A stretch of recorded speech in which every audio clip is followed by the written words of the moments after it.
A service of KIBMradio.com, the Internet's home for an all-old-time radio.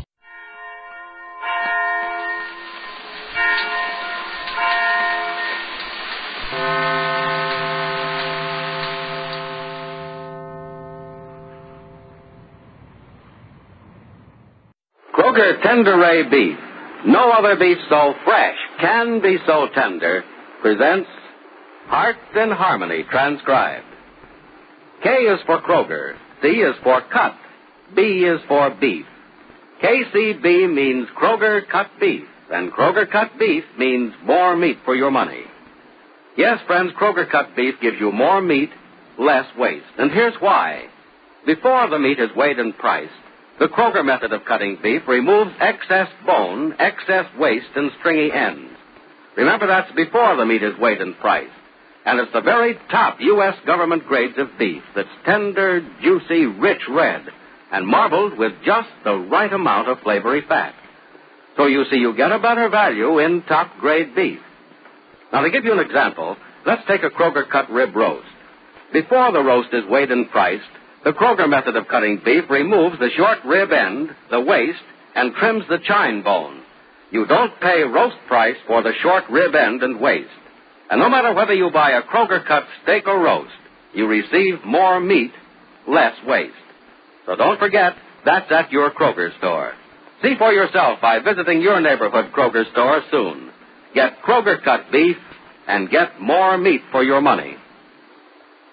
And now, Hearts in Harmony.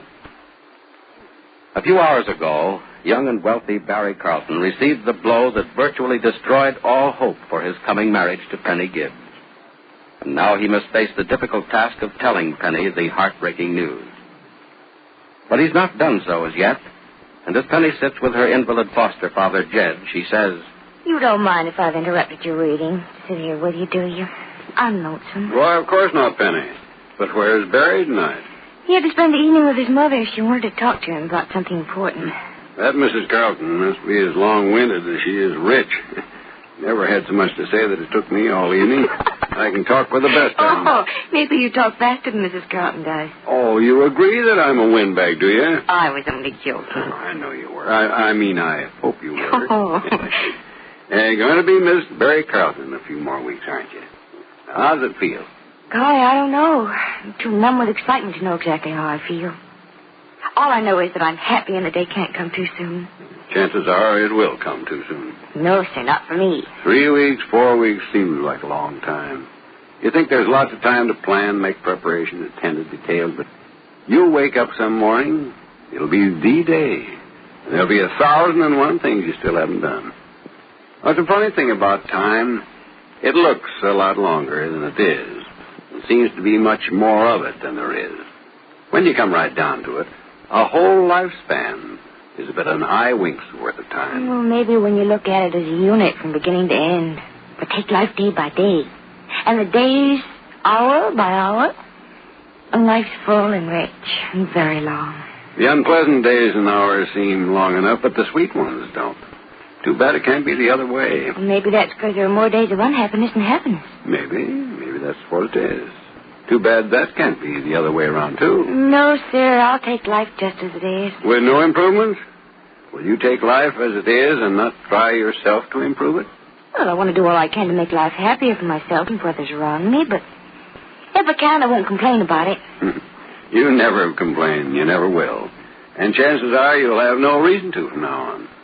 Life, through the person of a young and wealthy man in love with you, has handed you a golden cup. Drink from it heartily and enjoy its benefits. You deserve them. So far, life has been sparing in its gifts to you. Oh, I could go on with what I have now and not ask for anything more. You could, yes. But you're not going to be required to. There are some people who succeed in life, and you are one of those people. Jed Billings, I haven't done a thing but fall in love. But you've fallen in love wisely and well, and with a man who's in love with you. That in itself is an achievement. There's too much love in this world that does not find a love in return. Yours is a rare love, one which has found a love to echo it. Oh, I know I'm lucky to be in love with someone who loves me. I know how rare it is to find what I found. I'm doubly lucky, too, because So much more comes with what I found. Wealth and position, lifelong security, and a very good promise of what we call eternal happiness. You amaze me sometimes, child. For a girl of your age... Jed Billings, I'm not a girl. All right then, child. For a woman of your age... Now, that's a fine time for the telephone to ring. I'll be right back, darling. Make short work of that phone call, child, or I'll forget the infinite wisdom I was about to impart. Oh, okay. I'll make it quick. Hello? Hello, Penny. This is Barry. Hello, darling. Just a minute. Sure. Jed? Jed, it's Barry. This call may not be as short as you'd like. Oh, well, what chance have I got with a man only half my age? I'm sorry about the interruption, Barry. That's all right. Didn't expect to hear from you so soon this evening. You finished talking with your mother? Yes, yeah, I have. Oh, good. It's still early. If you'd like to come over, you can. No, I'd better not tonight, darling. I mean, I can't. Hope you'll forgive me. Well, there's nothing to forgive. We really didn't plan on being together. Maybe it's best if I go to bed early. Yes, maybe it is. Barry, what's the matter? Nothing. No, something is the matter. I can tell by the tone of your voice. Barry, you said you'd tell me what your mother had to say if it was serious. Is that what the trouble is? Darling, I can't go into it now, and there's really nothing for you to worry about. Just get a good night's sleep and, well... Well, what, Barry? Well, you see, I won't be able to see you for a day or two, darling. Why not? I have to go out of town. It's business. Something I have to take care of right away. I see. Please don't be upset or angry. It's something that's just come up. Oh, darling, I'm not angry, and I'm not really upset. I'm unhappy because I know how I miss you. I even miss seeing you tonight. I miss seeing you. I'll miss seeing you the next few days. But I won't be gone long, I promise. And when I get back, I'll tell you all about it. Only if you want to. I do want to. We can't have secrets from each other, remember? Don't forget anything that concerns us, darling. When are you leaving? Well, early tomorrow morning, or I'd see you before I left. Well, I can get up with the birds and meet you. I'm a little country girl, remember? Well, almost a country girl. No, look, you better not meet me, darling. You see, I'm chartering a plane, and I don't know exactly when I'll be going, but it will be early. I know that. All right, if you don't want me to. No, it isn't that I don't want you to. It's just that... Well, I'll tell you all about it when I see you later this week. Well, now, you really have me worried. I'm sorry. I don't mean for you to be worried, because, well, it's all going to work out, or I wouldn't bother going to New York tomorrow. You're going to New York? Yeah, and I'll write you every day, darling, maybe twice a day if I have time. But I expect to be busy. Well, do write, but don't feel that you have to. You know I want to. Well, I think I'd better say goodnight now, Penny. It's getting late, and there's some things I want to go over with Mother before it's too late. All right, Barry. Good night and have a pleasant trip and a safe one. I'll be thinking about it. And I'll be thinking of you every minute. Good night. Good night, darling. Penny. I'll be right there, Jed. Oh, there's no rush. Is everything all right? Yes, Jed, I think it is. Well, that conversation didn't take half the time I thought it would. Barry coming over? No, he's not. He's leaving town tomorrow. Well, now, that's nothing to look sad-faced about. Businessman has to leave town every now and then. I know, but there's something odd about this. Jed, Barry had a talk with his mother tonight, and I'm sure this has something to do with it. Like as not, it has. A lot of things a young man had to attend to for his family when he's about to be married. That is it, isn't it? Well, what made you think it was anything else? Barry's tone of voice. There was something in the way he took... Oh, doorbell, excuse me. Yeah, it's probably Freddie. Since that youngster's a few days away from getting married, he can't even remember to take his house keys with him. Remember, I couldn't either the first time I was in love. Hello, Penny. Hello, Tony. Come in. I ought to apologize for calling at this late hour, Penny, but I saw the lights on in Jed's room and the living room, and I knew a few of you were up. Oh, most of us are out. Jed and the children are here, though. Who is it, Penny? Oh, it's Johnny, Jed. Young fella, if you think you're going to talk business with me tonight, you better start running. No, Jed. I really came to see Penny. Good. I can go back to my reading. How are you? Fine. And you? Fine. And the book I'm reading is good, too. Go on in the living room, Johnny. Oh, I'll say I will. This is a break I didn't count on. I don't know why I thought you might be home tonight, Penny. Usually you're out with Barry, as you should be, of course. Tonight I'm not, as you can see. I think I heard a note of sadness in your voice just then, Penny. Anything wrong, or shouldn't I ask? You can ask. There's nothing wrong. Penny. Mm-hmm? Penny, a great many things between us have changed. In fact, almost nothing is the way it used to be. But one thing's the same. I know and understand you, and I can tell when you're upset and unhappy. I'm not upset or unhappy. I'm just puzzled. Well, maybe maybe being puzzled has the same effect on you as being worried. It isn't Barry, I hope. In a way. In a mild way, I hope. Thanks. I was afraid you'd say I told you so. Why, I did threaten that once, didn't I? Well, I didn't mean it. It was just one of those things a guy says when he's hurt, and he wants to hurt back. What's the trouble? He's not slipping, is he? No, it's nothing like that. Barry had some sort of a talk with his mother tonight. Must have been something serious, because she said she wanted the entire evening to talk to him. Now he's going away first thing in the morning. Well, it's obviously family business. But... No, Johnny. Jed said that, too, and I'll try to think that, but it's something else. Because he could see me tomorrow before he leaves, but he doesn't want to. Oh. At least he sounded as if he didn't want to. Penny, listen. A long time ago, well, several months ago, when I realized that Barry was going to take the place in your life that I used to enjoy, I said I'd stick around. Be around any time you needed me, remember? Yes, I remember. Well, even though I didn't think you'd ever need me, I meant it just the same. And now that, there seems to be a tinge of uneasiness in the air, I want to remind you of it again and say again that I meant it and mean it now. Oh, Johnny. Johnny, I don't know why everybody in the world isn't in love with you. There's never been anybody like you. Well, how can you be so kind and thoughtful when others are so thoughtless and cruel to you? Penny, when I love a person, there's nothing I won't do for that person. And I'm certainly not telling you anything you don't know when I say that I love you. And I love you, Johnny. I wish I could describe the way, though. Oh, I know the way you love, Penny. And even though it isn't the way I want, it's good enough. Good enough for now, anyway. Well, good enough for always, if that's the way it's to be. So if you have troubles now, Penny, don't be afraid of them. Don't feel that you'll be alone. No, it isn't as bad as all that. He's just going away for a few days on business.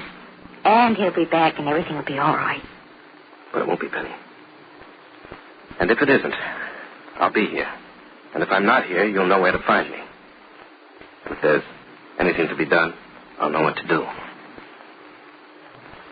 Does Penny's intuition tell her that her happiness will come to a tragic end?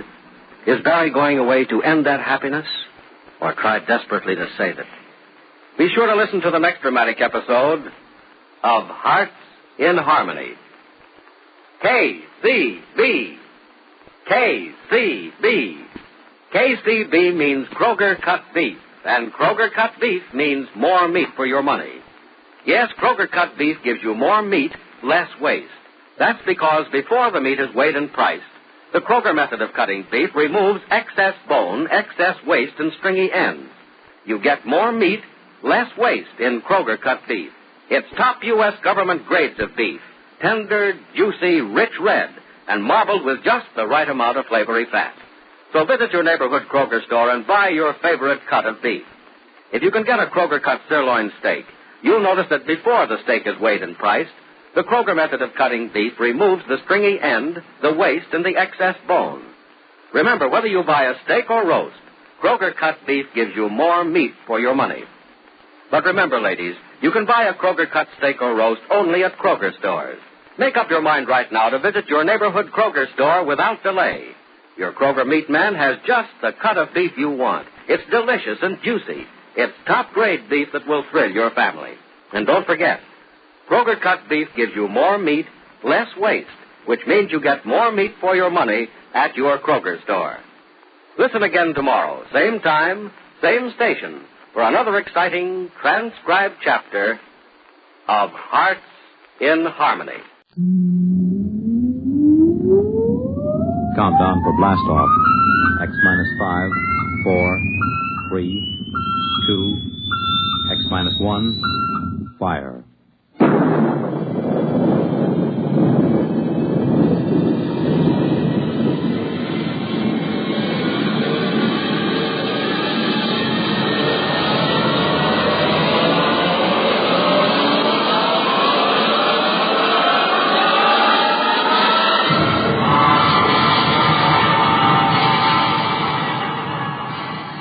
From the far horizons of the unknown come tales of new dimensions in time and space.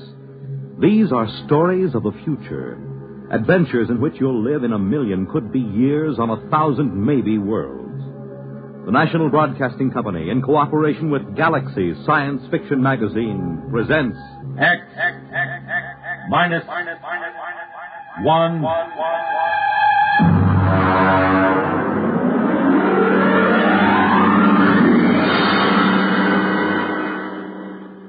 Tonight, The Reluctant Heroes by Frank M. Robinson.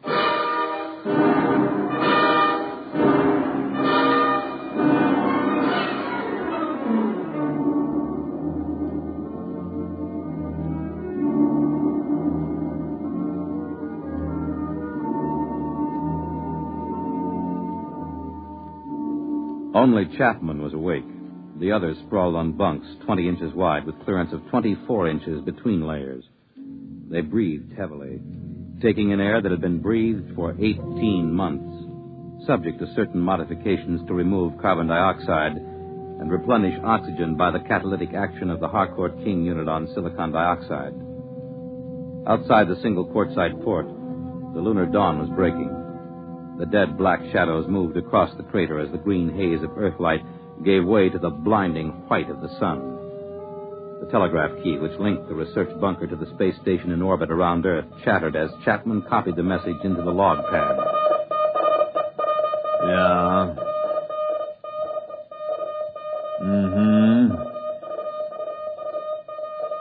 Yeah. In a pig's eye. Miserable, no good. What do they want? They want me to stay until the next relief ship lands. Go back to sleep. It's my turn for breakfast. You going to stay? Sure. 3 years on the moon, they figure I'll be glad to stay for more. Just raise my salary or give me a bonus. Every man has his price. Mm-hmm. They probably figure I like it here. Chapman, you found a home here on the moon. Sure. Canned coffee, canned beans, canned pills, and canned air till your insides feel like they're plated with tin. The little scientific home of tomorrow. 10 steps in any direction. A charming place where you can't take a shower, you can't brush your teeth, and your insides don't even work right. Why did you tell him? No. You kept it short. Check the oxy cycle before you turn on the stove. What's the matter? You sore or something, Chapman? Why shouldn't I be? All I'm trying to do is get a good man to stay on the job a while longer. Well, they got a fat chance. They figure you found a home here, right, Dole? Why don't you guys shut up till morning? Some of us have to stay here, you know. Some of us aren't going back today. All right. You might as well get up and get a day's work today before the relief rockets do. I got the coffee ready. Coffee? It's been in a can so long I can taste the glue on the label.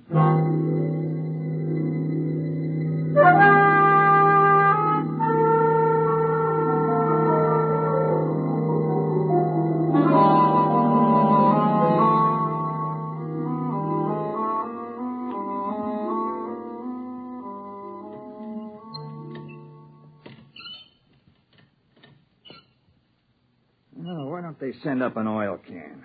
These elbow joints make me feel like the Tin Woodman in The Wizard of Oz. You can't lubricate vacuum seal joinings. Let it squeak. At least it doesn't leak air. Get that back dug for me, will you, Donnelly? Lean over, you fat slob. You put on 3 more pounds, you won't get off the moon. You won't get through the airlock. Yeah. Hey, chap, do you think we ought to radio the space station and see if they've left there yet? I talked to them on the last call. The relief ship left 12 hours ago. They should get here in about 6.5 hours. Chap, you know what I'm thinking? You've been here twice as long as the rest of us. What's the first thing you're going to do once you get back? I don't know. I guess I was trying not to think about that. I haven't been here 3 years like you have, but I've got plans. What are you going to do? Well, I'm going to rent a room in a Hotel Astor over Times Square and just sit at the window and watch the people on the street. And I think I'll see somebody. What somebody? Oh, just somebody. What are you going to do, Donnelly? Well, I'm going to do something practical. First of all, I'm going to turn over my geological samples to the government. Then I'm going to sell my life story to the movies. And I think I'll get drunk. How about you, Julius? Well, first, I'll get rid of my allocations to the expedition. And then I think I'll go home and see my wife. Then I'll take off my spacesuit. I thought all members of the groups were supposed to be single. They are, and I can see the reasons for it, but who could pass up the money the commission was paying? If I had to do it all over again, me. Hand me a fishbowl. You know, chap, it won't seem like the same old moon without you on it. Like they say in the Army, you never had it so good. You found a home here. All right, button up. And remember to check your suits for leaks and check the valves of your oxygen tanks. I've gone out at least 500 times. You've checked me every time. And I'd check you 500 more. It only takes one mistake. And watch out for blisters under the pumice crust. You go through one of those, and that's it, brother. Okay, I'll check. Fine. I never knew you were married. There wasn't much sense in talking about it. You just get to thinking, and there's nothing you can do about it. If you talk about it, it just makes it worse. She let you go without any fuss, hmm? No, she didn't make any fuss. I don't think she'd like to see me go either. At least I hope she didn't. You got a girl back home? Yes. No, you never mentioned that either. For the same reason you didn't mention your wife. You get to thinking about it. You got to get married when you get back? Yeah. Hurry up, will you, Klein? I'm sweating. Somebody ought to build in underarm sprays and spacesuits. Chap, why does somebody have to stay here for stopover? Lots of reasons. You can't get a whole relief crew and let them take over cold. They have to know where things are, how things work, what to watch out for. Then, because you've been here for a year and a half and you know the ropes, you have to watch them to see that they stay alive in spite of themselves. Why was it you on the first trip? You're not a scientist. No, I was the pilot on the first ship. When it occurred to us that someone was going to have to stay over, I volunteered. I thought the others were so important that it was better they take their samples and data back to Earth when the first relief ship came. You wouldn't do it again, though, would you? No. You think Dole will do as good a job as you did? He volunteered. Yeah, he volunteered because he thought it would make him look like a hero. I've lost 3 years up here, and I don't intend to lose any more. Okay. Check your valve. All right, check.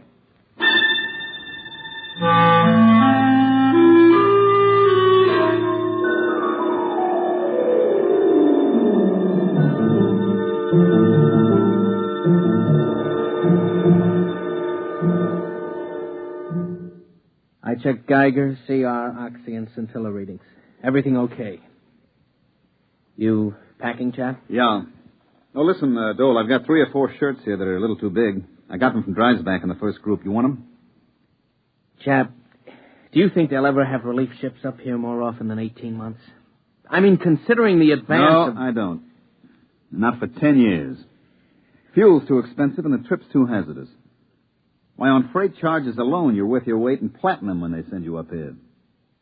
Won't be so bad. There'll be new men up here. You'll pass a lot of time just getting to know them. Yeah. Listen, chap, I'm engaged back home, you know. Nice girl. You'd like her if you knew her. Here, let me show you. This is a picture of Alice taken at a picnic when we were together. Mm-hmm. See, it's a kind of bad angle because she's really got a better figure than that. But, well, we expected to get married when I got back. I never told her about stopover. She thinks I'll be home tomorrow. I kept thinking that somehow You want to trade places with me, don't you? You thought I might stay for stopover again in your place. Well, chap, I know you want to go home, but I couldn't ask any of the others. You're the only one who was qualified. Look, you know my father's pretty well fixed. Chap, we could make it worth your while. It would mean 18 more months, but they'd be well-paid months. Forget it, Dole. You're staying and I'm going home.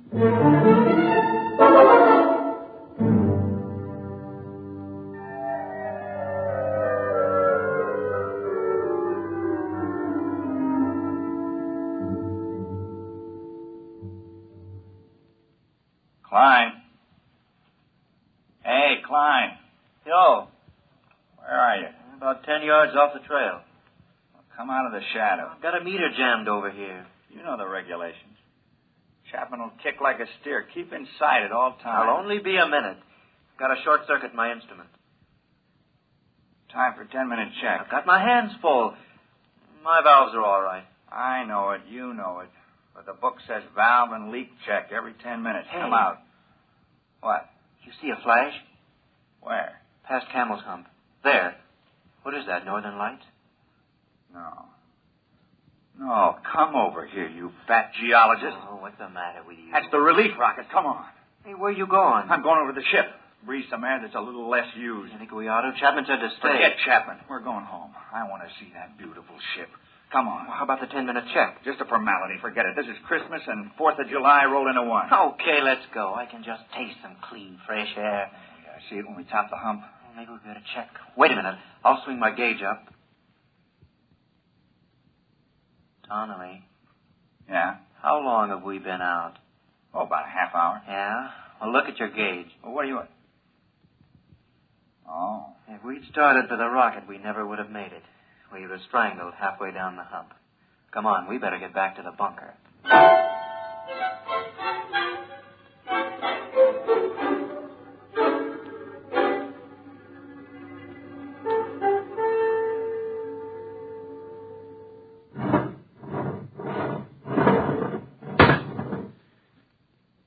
Check the lock seal.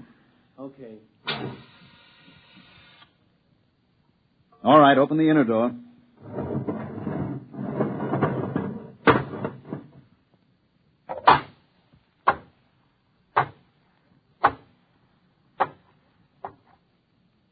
Close the lock.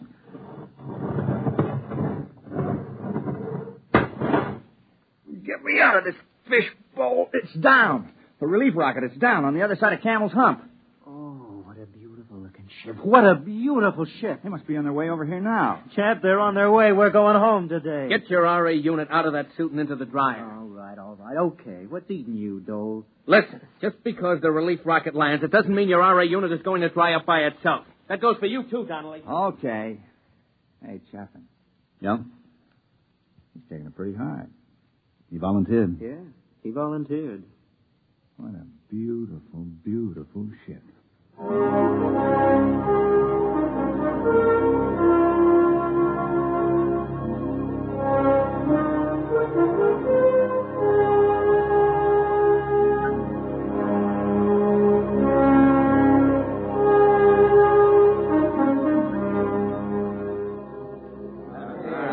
Hey, listen, what happened to Pittsburgh and series? That's all I want to know. Yeah, Washington, Columbus. Halstead's still teaching at the university. Who took over a seminar at the East? Hey, look what we got here. Chap, come here. What's the matter? And look what this one's got, a box. Yeah? Look inside, dirt. Ordinary dirt with grass. Grass. Hey, fellas, it feels like grass. That's right, it's real grass. Yeah, and real valuable. Do you realize that current freight rates up here, it's worth about $10 a blade? No, shut up, Dole. Hey, bud, you mind if I chew a blade? Mr. Chapman. Yes? Oh, Mr. Chapman. My name's Eberline, captain of the relief ship. I understand you're in charge here. Yeah, you might say so. They didn't have a captain on the first ship, just a pilot and crew. Dole, turn up the oxycycle in the Harcourt unit. Well, things have advanced somewhat, huh? Look, Mr. Chapman, is there any place where we can talk together privately? Well, come around the corner of my locker. It's about as private as we can get. Oh, good. What's on your mind? I've always wanted to meet the man who spent more time here than anybody else. You mind if I smoke? You better ask Dole. He's in charge now. Oh. You know, we have big plans for the research station here. Oh? I haven't heard of any. Oh, yes, big plans. They're working on unmanned open-side rockets now that can carry cargo. Sheet steel for more bunkers like this. Mm-hmm. Enable us to enlarge the unit. Have a series of bunkers all linked together. Make good laboratories and good living quarters for you people. Have a little privacy for a change. Well, they could use a little privacy up here. Oh, they could. Well, that's one of the reasons I wanted to talk to you, Chapman. The commission talked it over, and they'd like to see you stay. They feel if they're going to enlarge it, add more bunkers, and have more men up here, that a man of practical experience should be running things. They figure you're the only man who's capable and has had that experience. Is that all? Well, naturally, you'd be paid well. I don't imagine any man would like being here all the time. And they're prepared to double your salary, maybe even a bonus in addition. They want you to have full charge. You'd be director of lunar laboratories. Oh, a title, too. Well, the commission said they'd be willing to consider anything else you had in mind. If it's more money... The answer is no. I'm not interested in more money for staying because I'm not interested in staying. Money can't buy it, Captain. Look, I'm sorry. I'm afraid you'd have to stay up here to appreciate that. I'm afraid you don't understand the importance Captain, of this. Come over here to the port. Yes? Now look out there about 100 yards. You mean where that mound of stones? That's right. We made that cross out of condensed milk cans slid over iron bars. When you get out there, you can still see the footprints in the pumice where we gathered around. It's more than 18 months ago, but there's been no wind to wear those tracks away. They'll be there forever. Oh, I see. Well, who was it? Dreisbach? Or Dixon? Dixon. We never got Dreisbach out of the crevasse in Taco. What happened? You want to know? I can give it to you in detail. Sit down and listen. Well, what do you mean? Just wait a minute and I'll show you. Why? What is it? Regulations. When someone goes out alone, we have to monitor his radio, tape recorded. We had the recorder open when Dixon went out. I want you to hear it. Well, all right. I've got the tape right here. It's taken me a minute to thread it up. Look, Chapman, you don't have to... I want you to listen.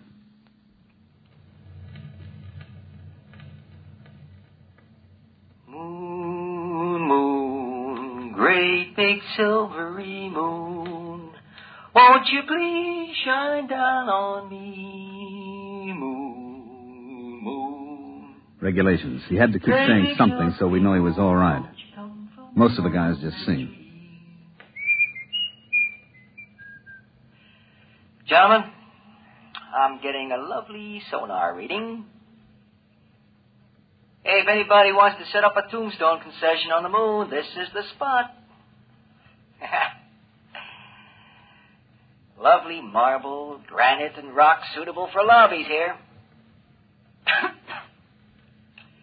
It's that old devil moon that... He should have been making a 10-minute check on his oxygen level. He was a good kid, all wrapped up in science. Being on the moon was the opportunity of a lifetime. He thought so much about it that he forgot a lot of little things, like how to stay alive. This was the day before the second group came. All right, gentlemen. I have 3 or 4 more readings to take, and I'll be right in. I'm doing fine. Fine. Little stuffy. It's almost as if... Hey, somebody get a fix on me, huh? How far am I from the bunker?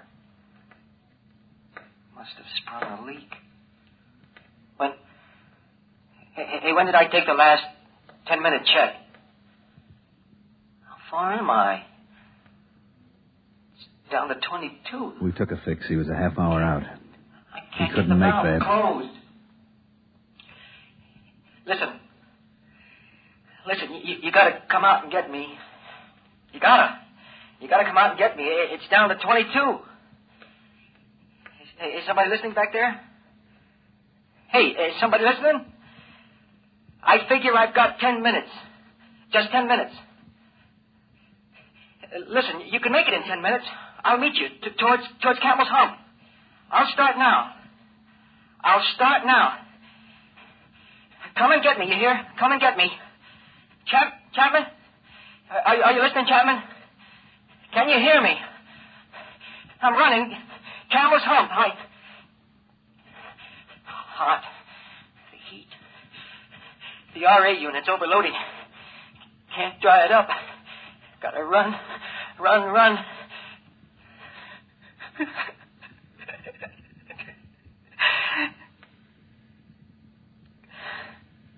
No use. I can't run. The unit heats up. Gauge is down to 15. I can't make it. I'm gonna sit down now. You'll find me at number 7 radiation meter, about 10 yards off the trail. I'm gonna sit down. Sit down next to a rock.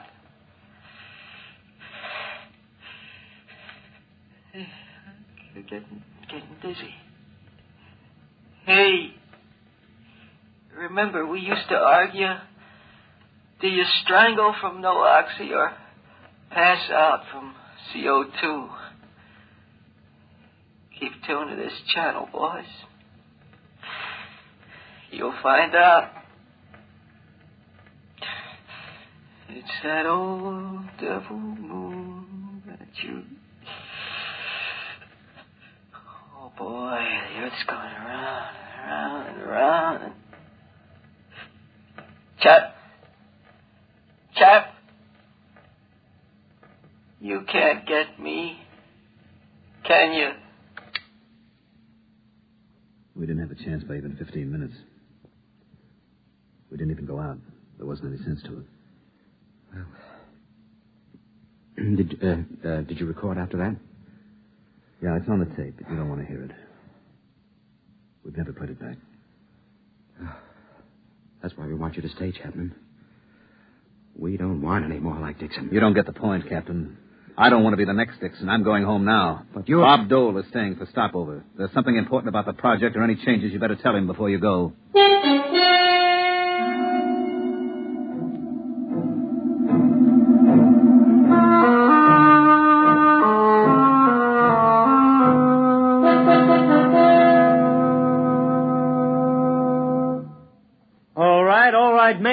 Mail call. Chap, here's one for you. Donnelly. Yo. Dole. Donnelly. Yo. Klein. Dole. Donnelly. Yeah. Boy, did I miss an opportunity. I could have had a year's subscription to the Ladies' Home Journal combined with the American Farmer, all for half price. All right, men, all right. My departure time is an hour and a half. Hey, my sister had twins. Hey, chap, aren't you going to read your letter? I read it. It's a short letter. Is something wrong? No, there's nothing wrong. Dole. What is it, chap? Get your stuff and leave with the others. What? What do you mean? What are you talking about, chap? Get your bag and let's go. I'm not going back. Well, what's the matter with you? Did you suddenly decide you don't like the blue sky and the trees? Come on, let's go. Look, Julius, I'm not going back. I haven't got anything to go back for. Was it the letter? Yeah. Dear Joe, this isn't going to be a nice letter, but I thought it best you should know before you come home. Oh. Isn't very original, is it? 3 years is a long time, and 250,000 miles is a long distance. You know what, Julius? She can look up in the night sky now and tell him how she was once engaged to the man in the moon. That's a real conversation piece, isn't it? Very funny. Go ahead, Dole. Get going. You're doing a much braver thing than you may think, Mr. Chapman. Yeah, sure.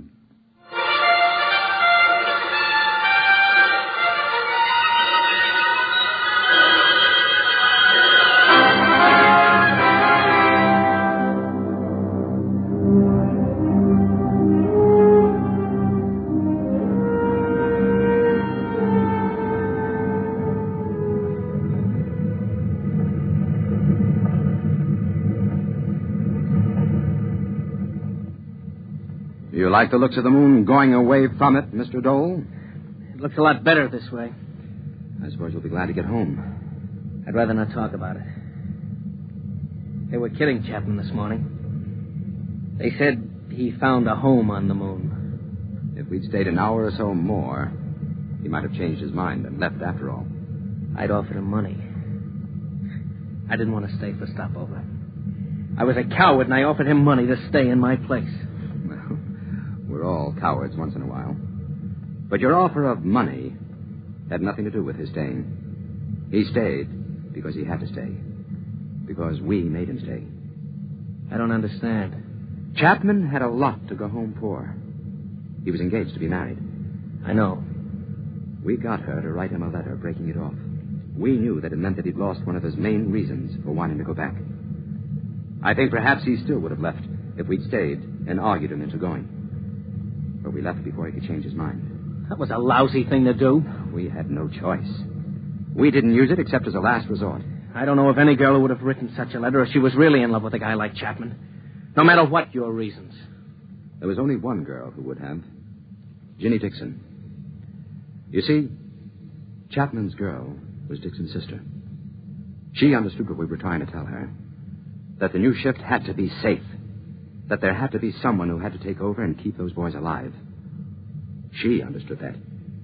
Because her brother died up there. You mean he's the only one? I couldn't have done the job? Oh, look, Dole. Chapman knows how to live on the moon. He's like a trapper who spent all his time in the forest. He knows it like the palm of his hand. He never makes mistakes. He never fails to check things. And he isn't a scientist. He would never become so preoccupied with research that he'd fail to make checks, and he can watch out for those who do make mistakes. He understood that, too, all too well. It costs a lot of money to send ships up there and establish a colony.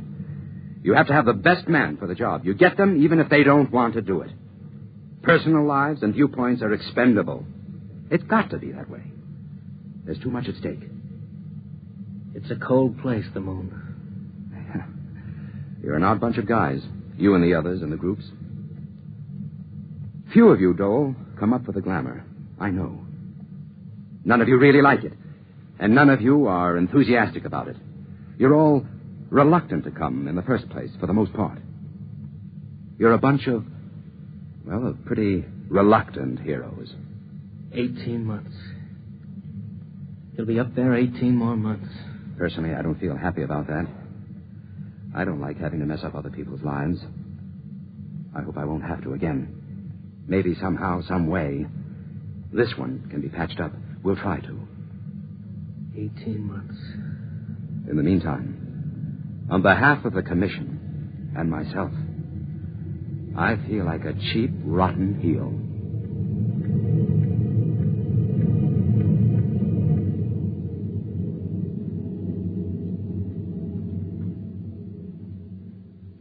You have just heard X-1, presented by the National Broadcasting Company in cooperation with Galaxy Science Fiction Magazine, which this month features My Lady Greensleeves, a novelette by Frederick Pohl, which begins when a guard smelled trouble and knew it would come because he had been bred that way.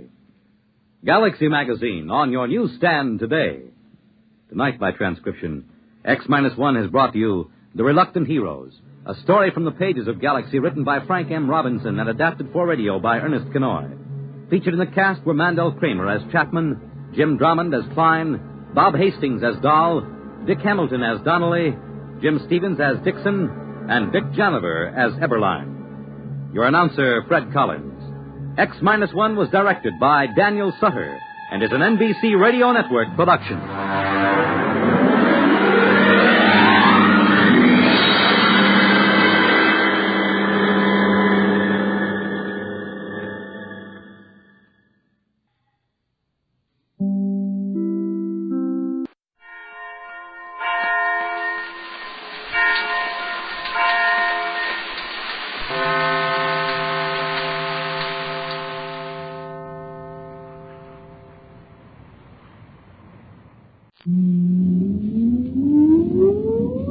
Countdown for blast off.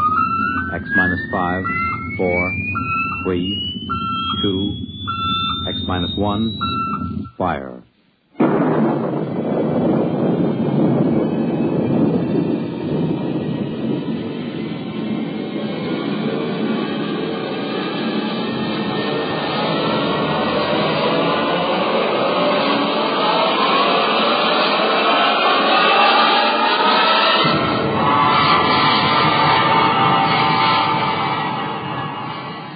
From the far horizons of the unknown come tales of new dimensions in time and space. These are stories of the future, adventures in which you'll live in a million, could be years, on 1,000 maybe worlds. The National Broadcasting Company, in cooperation with Galaxy Science Fiction Magazine, presents X-1.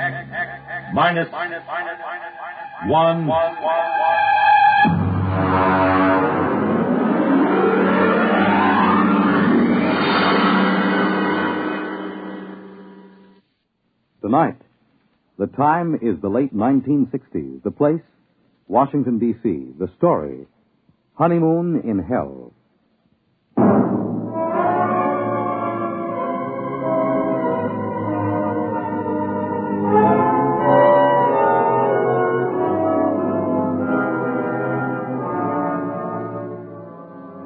My name is Carmody. I'm a Grade 1 cybernetics man at Western Alliance headquarters in the Pentagon. Used to be a rocket pilot, but they retired me at 27 after I made the third successful flight to the moon. As a Grade 1 cybernetics operator, I get to work with Junior. Let me tell you about Junior. He was built in 1962, and he's the world's finest electronic brain, with the possible exception of Ivan, the Eastern Alliance brain, which was built on stolen plans and modeled after Junior. There are only 4 men in the country permitted in the same room with Junior because the data we feed him is so secret. One of those 4 is the president of the Western Alliance. The other 3 are myself, Charlie Mazer, and the chief. Ray? Oh, yes, Chief. Have you got Junior running a problem? Well, I just fed him the hourly data for probability of H-bomb war with the Eastern Alliance. He's ready. Hold it. According to the data just received, the probability of a hot war between the Western and the Eastern Alliance is 99.930 in favor of such a war breaking out within the next month. Oh, it doesn't sound good, Chief. Yeah. Well, I'll scramble the data, send it to the Joint Chiefs of Staff. Meanwhile, here's a Priority C civilian problem to run on. Oh, what's this stuff? Well, it seems on September 17th, a statistician in the Birth Record Department of New York City noticed that out of 813 births reported that day, 657 have been girls, and only 156 have been boys. Well, that sounds impossible. Well, that's what this statistician thought. So they phoned some other cities, and the same trend is being shown, not only in other American cities, but in Western Europe. Sunspots, maybe? That's for Junior to figure out. He's the brain here. Okay, I'll feed him. Give me the results on the intercom. I'll be in my office. Right.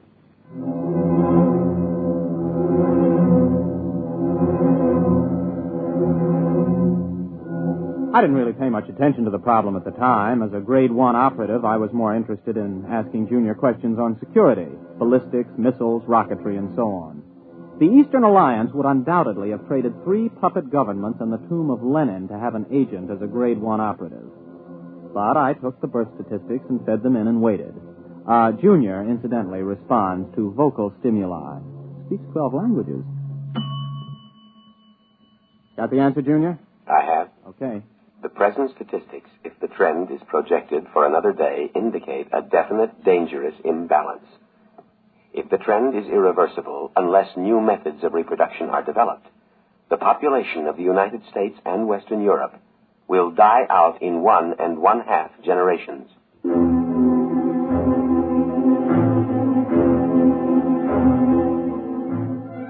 Well, it wasn't long before the newspapers got the story and kicked it around. People in governments really started to worry now. Biologists and laboratories made it their number 1 project. On September 29th, only 41 boys were born in the entire United States. During the month of October, in spite of all the work going on, not a single male child was born anywhere in the world, with the exception of 1 in outer Mongolia and 1 in Alaska. November drew another blank. I was working 18 hours a day, feeding every available scrap of data to Junior. Data insufficient for answer to your question. Well, here's the latest. A new analysis of chromosome structure indicates the presence of an additional electron in the orbit of the Y atoms for carbon chain X. Now try again. The question is, what is causing the lack of male birth? Anything new, Ray? No, not yet. Hold it. Data insufficient. Well, that's it. We've fed Junior every scrap of information that every physicist, geneticist, chemist, and biologist in this half of the world knows, and all he does is say data insufficient. Yeah, well, the operator who had him last night didn't do any better. Any more information on the Eastern Alliance? Have they made any progress? No, but at least the talk of a hot war is dying down. Well, they're still working on a space station, aren't they? Oh, yes, we're both going ahead with that. But, well, this seems to be a common problem now. You know, in spite of hydrogen bombs and ICBMs, people don't really expect the whole race to die out from a war. But the complete lack of male children, now that's something that every family can understand. Has anybody thought of the possibility of some kind of radiation from outer space that's damaging the chromosomes, something our instruments can't detect? Everybody's thought of it. Nobody's proved anything. Well, keep trying, Junior.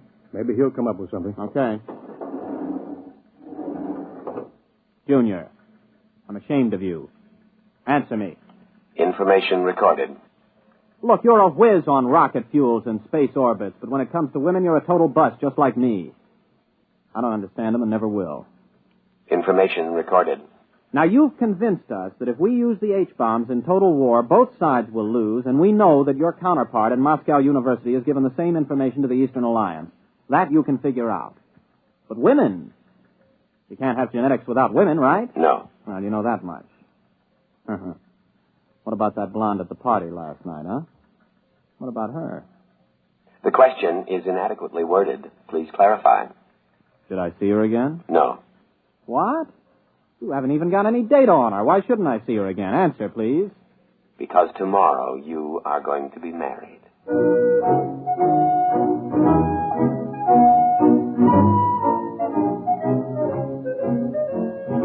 Well, I almost jumped out of my chair. Junior had gone stark raving mad. Besides, Junior never made predictions unless he had some definite data. There wasn't a woman on earth I had the slightest interest in marrying. I was a confirmed bachelor. So, unless somebody else had been feeding phony data into Junior, which was almost impossible since he already had enough data to check any flaw, well, I figured he'd blown a transistor. Come in. Oh, Chief, I was just going to tell you... Oh. Ray Carmody, this is the President of the Western Alliance. Captain Carmody, Mr. President. Glad to meet you, Captain. Oh, I'm very honored, sir. The President came here specifically to talk to you, Ray. To me? Captain Carmody, you have been chosen to have the opportunity to volunteer for a mission of extreme importance. Now, there's much danger, but not as much as on your previous trip to the moon. Previous trip, sir?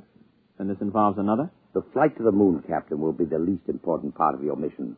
What's at stake here is the survival of the human race. Chief, perhaps you'd better explain the rest. Mm-hmm. Well, you know the problem, Ray. Last night when Mitchell was on, we fed Junior some new data, and we asked some new questions.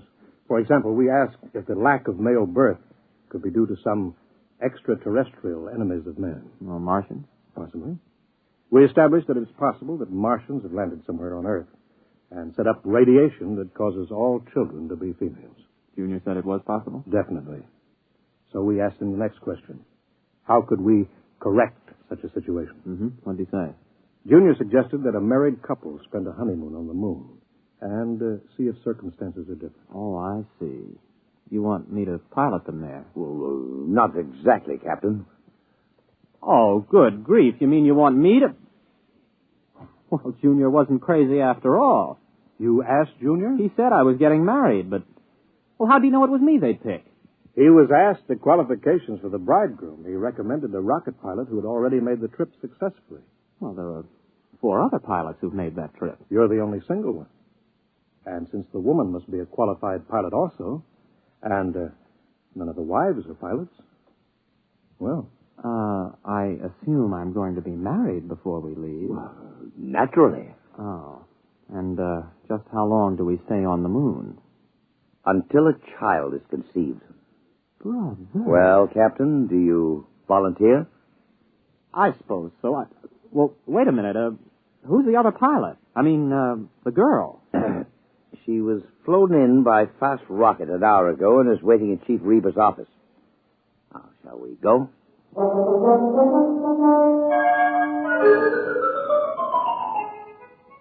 There were some officials there, and a justice, and my bride. She was small, dark, slender, and very attractive. I was so busy looking at the way she filled out her uniform in just the right places that I almost overlooked the fact that she was dressed like an Eastern Alliance pilot. Captain Ray Carmody, may I present Lieutenant Anya Borisovna? You mean this is... an enemy pilot? Pleased to meet you, Captain. Yes, I'm pleased to meet you. Mr. President, Captain, this marriage is being done on an international basis for important diplomatic reasons. Both alliances have been advised by their cybernetic machine that the experiment, if it is to benefit humanity, must bring all the major powers together. Miss Borisovna is 24, an experienced rocket pilot like yourself, and quite attractive, if I do say so myself. Thank you, Mr. President. Now, if you're both ready, the Chief Justice of the Supreme Court will perform the ceremony. Well, there's just one thing, Mr. President. Miss Borisovna, would you marry me? Yes. And, you may call me Anya. Okay. Mr. President, we're ready.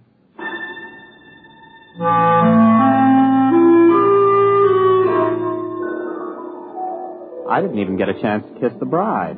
We were rushed over to the labs for a pre-flight physical. Then the chief took me aside for a private pre-flight briefing. Congratulations, Ray. Sit down. Thank you. Now, 0 hours at 10 o'clock. Only half an hour? We've known about this for several weeks now, Ray. Ship is ready. We've already fired 11 supply rockets and observed that they landed on the moon near where you're supposed to put down. One of them contains a heat-proof, airtight, collapsible shelter where you'll live. Uh-huh. Oh, what's the ship like? R-26, much better than the R-24 that you flew there. Last time, Ray, you took 4.5 Gs for 7 minutes. This time you'll get by with 3 Gs and have 12 minutes to accelerate to Brenchless. Now, you'll have enough fuel for the trip there. One of the supply rockets has your return fuel. Oh, yes. We put in a case of scotch and a case of vodka, just as an icebreaker. Before we go, Chief, what would you have done if I'd turned this job down? The cybernetics machine predicted that you wouldn't. Besides, we could have had 100 volunteers an hour after seeing Anya Borisovna. That gal is moonbait. Careful. You're speaking of my wife.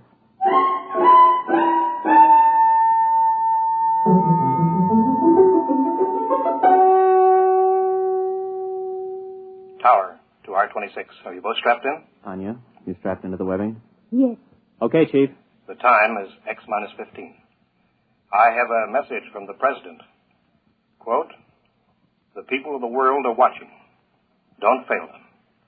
I have messages from the Soviets, the Chinese, the British, the Indians, all wishing you well. You are the hope of mankind, and all mankind unites as it has never before united in giving you its blessings. We await your return anxiously." Unquote. X-5. 4, 3, 2, X-1. Blast off.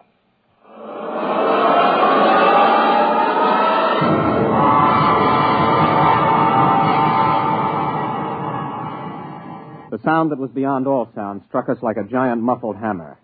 It built up until we weighed 480 pounds pressed flat against the webbing. Sound and pressure went on and on interminably. Then we reached Brenchless, free of the pull of Earth.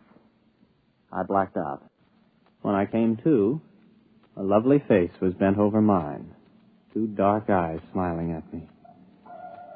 Are you all right, Ray? Oh, yeah. Are we weightless? Yes. I shut off the fuel. We won't need it until we land. Oh, thanks. If you would teach me, I could help you land the ship. Oh, I've never been to the moon. Well, sure. Just slide over here to the control panel. All right. Like this? Oh, that's fine. We've got about 4 hours Earth time to get acquainted. Have you known many women? A few. Have you had any boyfriends? 1 or 2. Well, I was never really serious about anybody. Oh. You have a family? Yes.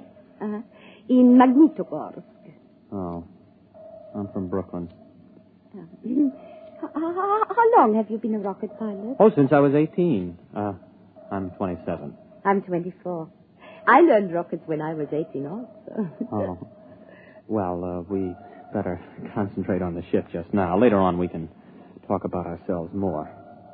Meanwhile, though, I hope you're not sorry. I mean, about this business. I guess it isn't very romantic. I'm not sorry.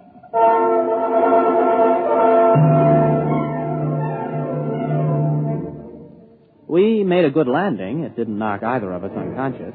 Then we got into our spacesuits and got out of the rocket. Some of the supply rockets were lying within a quarter mile. There were 6 eastern rockets and 3 westerns. About 800 yards away, though, there was a big supply rocket we couldn't identify. It looked different from the others, and neither of us could identify it as an eastern or western design we were familiar with. I pointed to it, and we headed there. Do you recognize that supply rocket? No, I was not briefed on anybody's standard still in the shade. Well, it must be something the chiefs of staff sent up as a surprise for us. I figured about 50 feet long, but you can't see the rocket tubes. It might be a payload from a stepped rocket assembly. Uh-huh. Well, there's a door on the side, anyway, you see? At the top of that ramp. Oh, yes. Maybe we ought to observe it a while before we go in. Oh, nonsense. Come on. Ray. Yes? Ray, I'm frightened. There's something wrong with this. Only one way to find out, Anya. Let's go. Well, there's some kind of lock on this door. Let's see if it opens. Well, that was easy. It's lighted inside. Mm-hmm. Come on. Maybe they sent us a surprise cottage for the honeymoon. Special delivery to the moon. This doesn't look like anything designed for humans to live in. Hooray! The door's closed behind us. Try the lock. No, it's no use. Here, let me try. Oh, holy smoke, I can't get it open. Do you have a gun? No, I have no weapons. They would be useless anyway.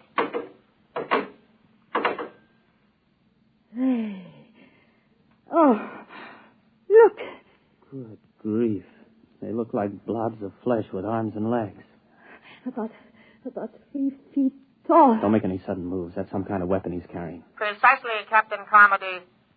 Who are you? How do you know my name? My people and I are inhabitants of another galaxy.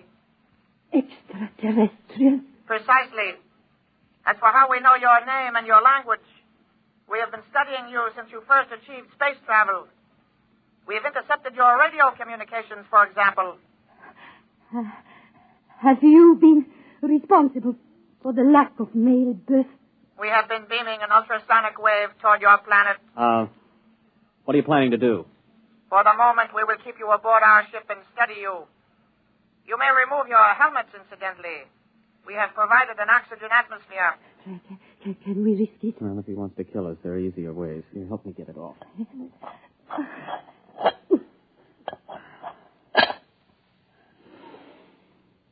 Well, it breathes pretty good. Keep your helmet with you. You may make yourselves comfortable. We will bring you food and liquid from your supply rockets. Do not attempt to escape, please. It could be most unpleasant.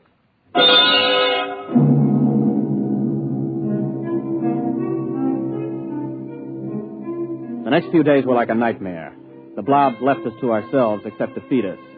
Of course, it had its funny side, too. The creatures knew we needed liquid, but they couldn't distinguish between water and whiskey. For the first 2 days, we had nothing but whiskey to drink.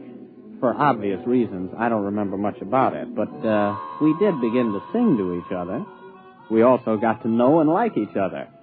I got to learn some Eastern songs. On the third day, the jugs were water jugs, and we sobered up. Oh, what a hangover. You were singing magnificently. Oh, well, you weren't so bad yourself. How long was I asleep? About 8 hours. Ray, while you were passed out, I discovered how we can escape. What? I've been studying the blobs. They seem to have a 5-hour sleep period when there is no sound in a ship. I've tried banging on the walls with my helmet during that period, but apparently they're almost completely unconscious during us. Mm-hmm. 5 hours sleep. That means a planet with approximately a 20-hour rotation. The Joint Chiefs will want to know that if we get back. And more important, we're much stronger physically than they are. I can actually bend the metal of the door lock. Well, now, what are we waiting for? Let's put on our helmets and get out of here. Are they in the sleep period? Yes, for about 3 hours.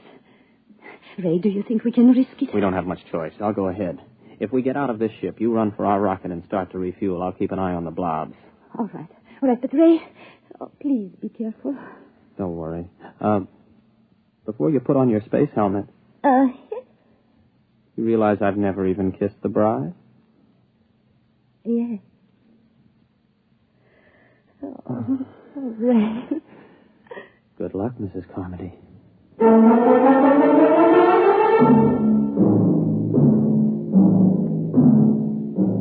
By the time I reached the ship, Anya had the rockets refueled. I jacked up the tail fins and we headed for space. When I checked our screen to see if the blobs were after us, we detected their ship heading toward the outer galaxies away from Earth. The rest was easy. In less than 24 hours, I was in the office of the President of the Western Alliance making a full report. The Eastern Ambassador was there, along with the Chief. Captain, this story is incredible. Well, I'll be glad to submit to a lie detector, Mr. President. There's one on its way. Our embassy is questioning Miss Borisovna right now to see if her story is similar. Are you positive they were extraterrestrials? I mean, couldn't they have been, Easterners? If Easterners are 3 feet tall, without bones, and look like little green blobs of protoplasm. Yes. It's for you, Ambassador Corbett. Thank you. Yes, Yes? Yes. Yes. Our woman tells the same story under scopolamine. It must be the truth. Obviously, they went back for reinforcements or further orders. If and when they get back, we've got to be ready for them. My government stands ready to cooperate fully. Excellent. We'll have to build a joint space station, get to the moon, and fortify it jointly. If we pool all scientific knowledge, military data, we may be able to do it. Our propaganda ministry has already received orders to put everything into reverse gear. Carmody, I don't know how the world can ever thank you in this, Borisovna. You not only averted a suicidal war between the East and West, you've also managed to draw us together in a joint effort where international power politics must be a thing of the past. Well, sir, I have a request to make. Anything, my boy. By the way, your wife is on her way over. I'd like to get back to Junior to ask him a personal question before I see her again, if you don't mind. Well, it's rather odd, but I suppose if it's what you wish. Chief, would you let Captain Carmody operate the cybernetics machine alone for a few moments? Right this way, Ray, boy.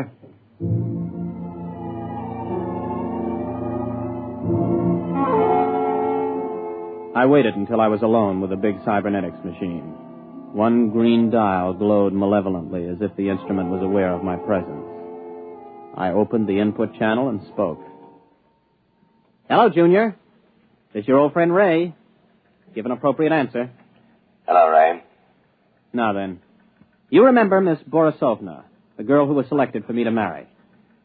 Item 1, she's going to rejoin me in a short while. Item 2, I've fallen in love with her. Item 3, before we actually live together as man and wife, I want to know something. Question. Does she love me? Yes. Oh, that's my boy. Now then, just one more item before I say so long and take a honeymoon. Tell me, Junior, why do I have a hunch that those blobs from outer space will never be back? Answer, please.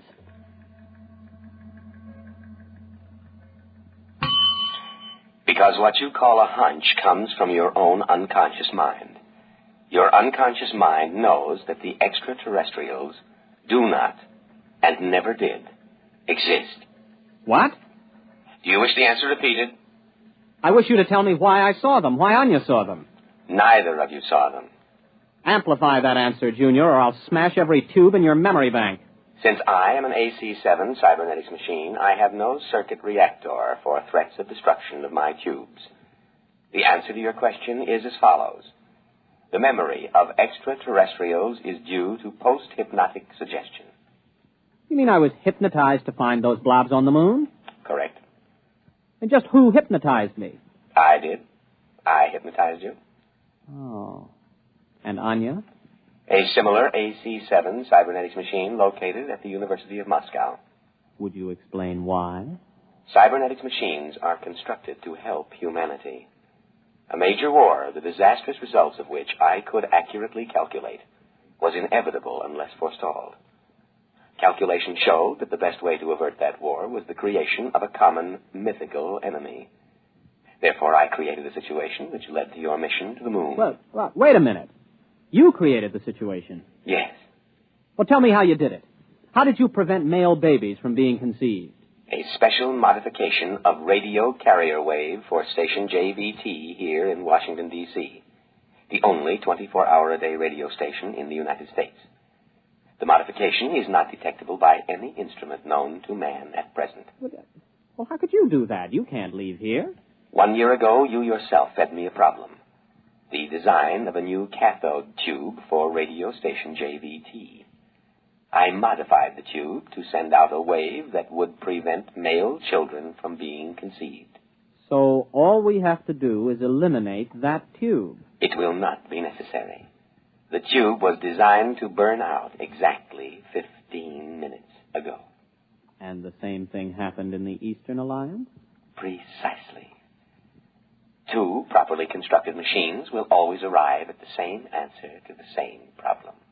Oh, Junior, I gotta hand it to you. But why let me in on it? It is to the interests of humanity to know the truth. It is to your own interests. And you will tell no one because of the type of individual you are. Mankind will work together now to reach the stars. One last question, Junior. If Anya and I were just hypnotized to think all of that was happening up on the moon, what really did happen up there? I waited a while, but Junior was silent. It's the first time he ever pulled anything like that. However, I'll swear that I saw that green eye of his wink at me.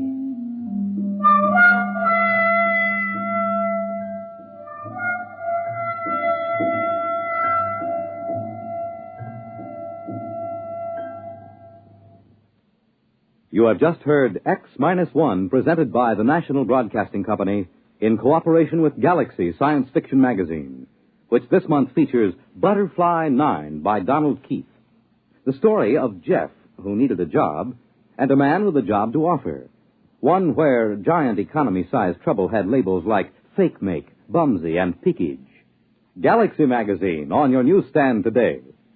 Tonight, by transcription, X-1 has brought you Honeymoon in Hell, a story from the pages of Galaxy written by Frederick Brown and adapted for radio by George Lefferts. Featured in the cast were William Redfield, Vilma Cure, Wendell Holmes, Charles Penman, Leon Janney, Roger DeKoven, and Jack Grimes. Your announcer, Fred Collins. X-1 was directed by Daniel Sutter and is an NBC Radio Network production.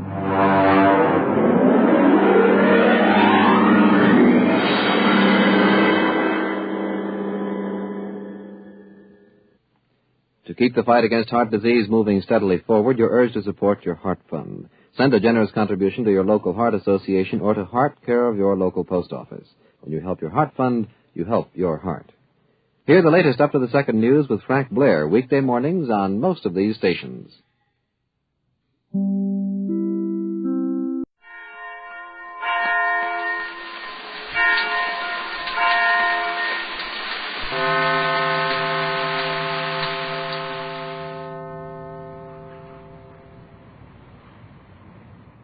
When Captain Bradford decided to attempt to escape with the rescue boat which Johnson sailed to within a few miles of the Magic Island, Mrs. Gregory and the captain planned to send a code message to Johnson and have him standing by to help them when their fuel ran out. However, it was discovered that even though the captain's formula put all the chemists to sleep in the laboratory, the other Euclideans are very careful in their watch over the island, and the radio message can't be sent from the boat. Jerry and Joan take a desperate chance in going down into the lower levels of the island. And in trying to escape from one of the Euclidean guards, they are climbing down the inside of an elevator shaft when the elevator starts down after them.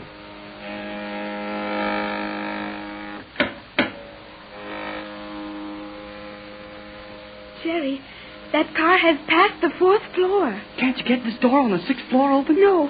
We must just go down as fast as we can and hope the elevator does not catch us. Come on, then. Hurry it up. I am hurrying, Jerry, but that car sounds very near. Well, if we have to, we'll yell and give ourselves away. It would do no good. The inside of the car is so noisy we could not be heard. Hey, Joan, the elevator stopped. The guard is leaving the elevator on the 5th level. He's gone now. Well, I guess he decided we were on the same level with the laboratory. That does not seem right, Jerry. The guard would know we could not be on that level. There is something else happening. Hey, what was that for? That was a general alarm for the laboratory on the 5th level. Well, let's do something about it. There is nothing we can do, Jerry. But we must hurry to the bottom of this elevator shaft and try to reach the power chambers in the sub-levels. Let's hurry it up, then. I'm getting mighty tired of playing tag up and down the little steel ladder in the dark. We have only about 40 feet to go now, Jerry. Oh, that's nice. Just about 40 feet more down this ladder. What do we do when we hit the bottom? There is a steel floor at the bottom and doors open on all sides of the shaft. I will show you which one to use. I'll be glad to see any kind of a door that will open when we want it to. If you would talk less and move faster, Jerry, we would soon be down. Okay with me. Here goes for silence and action. Hey, you stepped on my fingers. I thought you were going to hurry. I'll show you some hurrying. Oh, boy. I'm down on the floor. I will be there in a moment, Jerry. Hurry up. Oh, Jerry, that was a long climb, was it not? Sure was. We will try this door directly in front of us. Do not use your flashlight, Jerry. We must only feel our way in the dark until we are in a lighted passage. Okay. How do you open this thing? Just push it gently, Jerry. It should be quite noiseless. Well, I'll try it. Yep, it moves all right. Hey, look, Joan. There's a crack of light around the edge of the door now. Open it very carefully, Jerry. It is possible there will be a guard stationed there. I'll sneak it open. There it is. Now, that's open far enough to get out through. I don't see anyone yet. Then it will be safe to go out into the passageway. Go on, Jerry. Okay. No, not a soul in sight. Close the door carefully. I think it is noiseless, but we must take no chances. Right. There it is. Now where? As you can see, this corridor or tunnel runs around the outside of the lowest level in the island proper. We are now 100 feet below the level of the surface of the island, and about 90 feet below the water level. And these power rooms we're trying to get to are still further down? Yes, there are 2 sub-levels under us. The rooms we are interested in are in the first level, directly under our feet. Then let's get going and do something about it. We will go carefully and swiftly around this curving passageway to the steps which lead down into the power rooms. And then... Well, what if we run into one of these guards? Oh, there is no if, Jerry. We will meet one of them. Oh, that's nice. What do we do with him? We must put him to sleep with a ray gun. Yeah, but what's he going to be doing all this time? We must give him no chance to do anything. As we start to walk from here, you will walk in front of me. I will point my ray gun at your back as if you were my prisoner. Well, don't forget, we're just playing that I'm your prisoner. Oh, do not worry about that. When we meet the guard, I will tell him that I followed you down here and captured you. Then I will find some excuse to walk back here, and he will start the other way with you. That will give me an opportunity to use the ray gun on the back of his head. All right. Then after this guard goes to sleep, what do we do next? As this is a 300-second ray gun, the guard will only sleep for 5 minutes. In that time, we must go down into the power rooms, pass such other guards as we have to, shut off the power, and escape from this level. Oh, and we've got 5 minutes to do all that in. Hey, what do we do in our spare time? I think that will take nearly all of the 5 minutes. Yeah, I wouldn't be surprised. Well, come on. Let's meet this guard and get it over with. Hey, that means the chemical laboratory again, doesn't it? Yes, Jerry. Something very important is taking place there. That is the second alarm. And that means that everyone on the island who can is to rush to the 5th level at once. Oh, how about these guards we've got to meet around here? Will that alarm also get them out of the way? No, the guards will not leave their places for any reason. But the alarm will call everyone not on guard duty or in the confinement cells. Say, how about those confinement cells? If everybody on this island is a Euclidean, why do they have to have those guards all over the place and so many cells? There are a great many people here who are not really Euclideans. Captain Bradford was very near the truth when he said that many of the island people must be no more than prisoners. That is exactly what they are, prisoners, who are made to do all the hard work at the bidding of the Euclidean scientists. They're not getting much action, whatever it's all about. Let's go and get this over with. You walk a few steps ahead of me. I will hold this ray gun carefully trained on your back. Remember how you are to act as we meet the guard. I got it. Come on. We should meet him just around the curve in the passage. Say no more until we arrive there.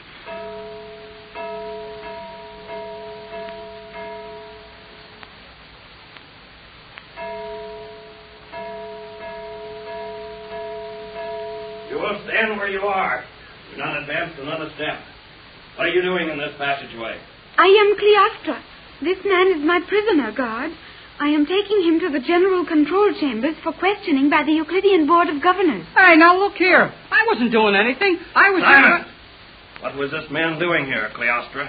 I was instructed to guide him to the chemical laboratory on the 5th level. He has an antidote for the sleeping gas which has overcome the scientists. Oh, well, what if I have? Silence. Okay. Proceed, Cleostra. What is this man doing here? I took him to the 5th level as instructed. There he broke away from me and reached this level before I could overtake him. For some reason, he has refused to take the formula which he holds to the laboratory. Why is that, fool? Because if those Euclideans never wake up, it'll be too soon for me. So, I think I... No, not that guard. He must be taken unharmed before the remaining scientists and compelled to deliver the formula. Then he is to stand close by and watch it compounded in the laboratory. This is to prevent any treachery. That is well ordered. If he escaped from you once, how can you be sure of delivering him safely there now? Oh, she can't be. It'll take more than a girl with a ray gun in her hand to take me anywhere. If she uses that thing on me, I'll only go to sleep for 5 minutes. I'm kind of tired anyway. I have a plan, guard. You take this man to the scientist. Your ray gun will put him in a far different kind of sleep if he resists you. I will attend your station until you return. It is well. These men in the laboratory must be revived at any cost. I will take him. Precede me, fool, and remember that this ray gun will put you to sleep for 1,000 years. Walk quickly.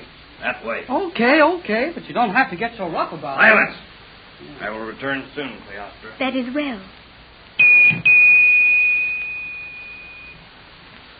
All right, Jerry. You may turn around now. I hope I can turn around. Yep. My neck moves anyway.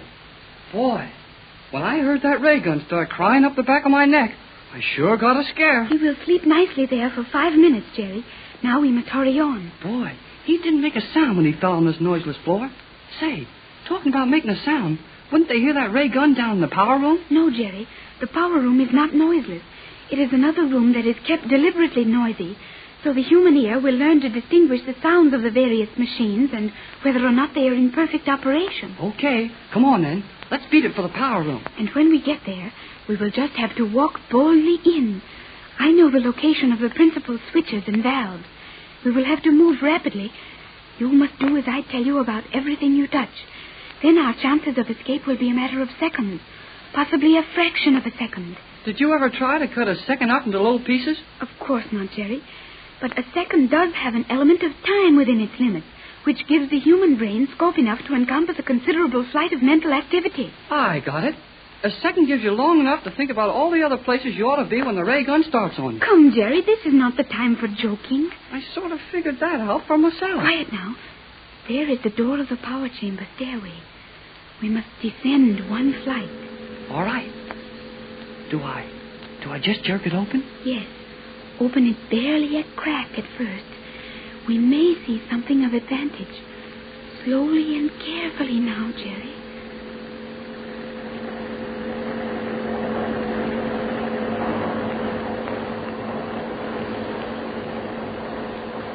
Gee, what a place. It is wonderful, Jerry.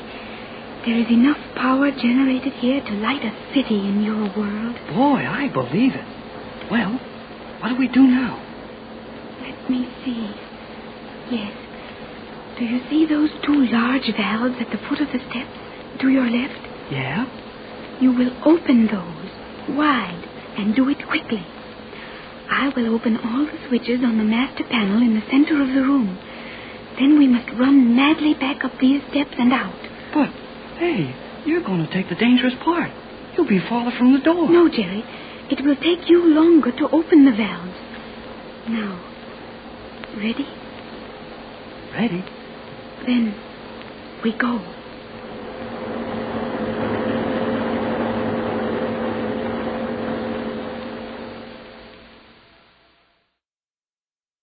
Over the magic island of Euclidia, that weird, soft darkness of the South Seas is beginning to steal. It's after 7 o'clock in the evening, and the Gregory boat is to attempt its escape promptly at 8 o'clock. Jerry and Joan have gone down into the lower levels of the island to aid the escape by putting some of the Euclidean machinery out of order. In the radio cabin of the Gregory yacht, lashed to the boat which was to have rescued them all, Captain Bradford and Mrs. Gregory are making last-minute preparations for the dash to freedom. They are waiting for word from Jerry and Joan, in the hope that it may be possible to get a radio message off to Johnson. I know all that text, but why don't we hear from them? No, take it easy, Pat. Those kids left here at 6:30. It's only about 7:20 now. They've been gone less than an hour. Joan said it would take them over an hour to cover all the places they had to go on the island, even if they had good luck. That's it. If they had good luck. Don't you realize all the terrible things that might have happened to them in the last 45 minutes? Of course I realize what might have happened, dear, but... They're down there inside that awful island somewhere, trying to upset the workings of a mechanically perfect fortress. Just 2 children against the most powerful scientific combination the world has ever known. Why, G-47 alone is dangerous enough without... G-47 is sound asleep in his chemical laboratory, Pat.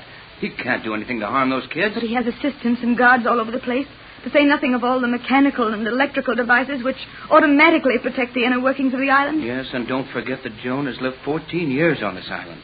She has had the freedom of it as a child. She probably knows every nook and cranny of it, as well as the Euclideans themselves. Tex, the alarm gong. It struck once, then 5 times. What does that mean? I'm not sure, Pat. But I think the 5 strokes mean the 5th level of the island. That's where the chemical laboratory is. Then it might mean that Jerry and Joan have been caught on that level. Perhaps some of the chemists woke up before you expected it, and they've caught Jerry and Joan. You're just making that up, Pat. We didn't expect them back until just before 8. Joan said it might be necessary for them to remain hidden on the island, and only rushed to join us here on the boat at the last minute. So we'll have to go ahead and make sure our arrangements are complete to shove off at 8. And just hope the kids make it as we're ready to leave. Sorry, Tex. I let myself go, I guess. Come in. Oh, Mac. Come in and close the door. I've just come to tell you that all's been done that can be done about getting the other boat ready. That's fine, Mac. Thanks a lot. Everything out of the hold? All the supplies? Aye. They're all transferred to the diesel cruiser. And it was no small job getting them through that hole down on the water line. How about that hole, Tex? When will we cover it? We'll have to sail with it open. We'll leave this boat through the holes and cast off immediately. That hole is very close to the water line, Captain.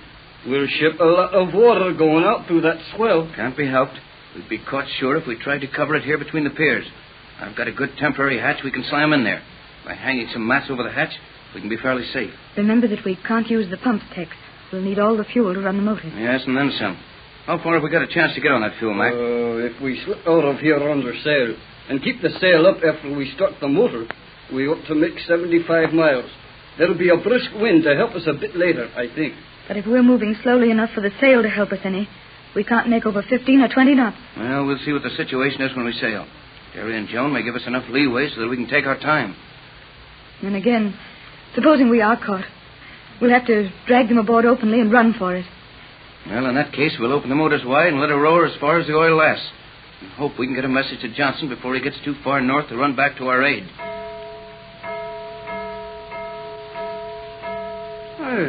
Well, what does that thing mean? We're not sure, but it's probably something about the chemical laboratory on the 5th level of the island, where the captain's formula put all those scientists to sleep. Oh, now did you know it would do that, Captain? Yes, and it should keep them asleep long enough to give us a chance to be many miles from this island when they wake up. But it will also make them very angry when they do wake up. That can't be helped, Mac. They haven't any love for us as it is. They've only allowed us the freedom we've had, in the hopes they'd get another formula of Texas.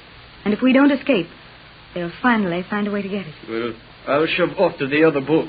Let me know as soon as you have news of the young people on the island, if you please. We'll keep you posted, Johnson.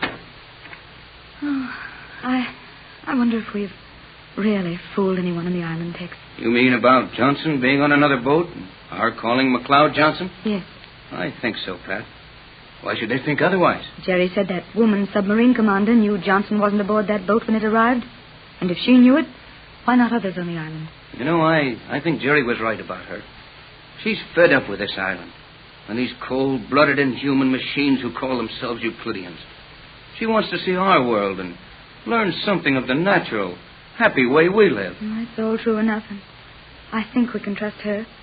The fact that she deliberately walked into that laboratory and let the gas put her to sleep so it'd help Jerry and Joan get away safely, all that proves her sincerity. But what I meant was, why couldn't someone else on the island have detected Johnson's absence in the same manner as herself? Well, of course, there's a chance of all that, Pat, but we've got to hope for the best. That was different, Tex. The gong struck 6 times then. Yeah. I wonder what's happening on the 6th level. That was what it meant. I'm afraid it has something to do with Jerry and Joan. Oh, now you're letting your imagination run away with you, Pat. You don't know any more about what's happening on that island than I do. And that's not much. That was 7, Tex. 7 strokes on that gong. That'd mean the 7th level. I know it's something about Jerry and Joan. They're being followed, Tex. I can feel it. Steady, Pat. You don't know anything of the kind. Did you hear it, Tex? 8. The 8th level. They are following them down into the depths of the island. Stop it, Pat. Stop it. You're hysterical. You're just imagining things. I can see them now, Tex. just as if I were with them. Those terrible bells, following them from floor to floor as they try to escape.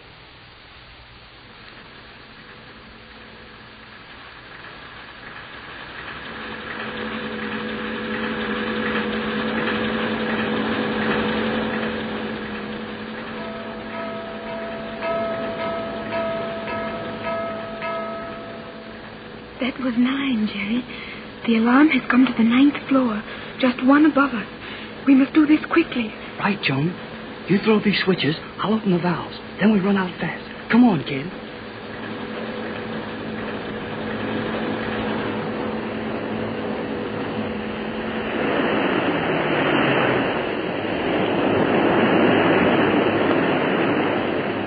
Come on, Joan. Run for it. Coming, Jerry.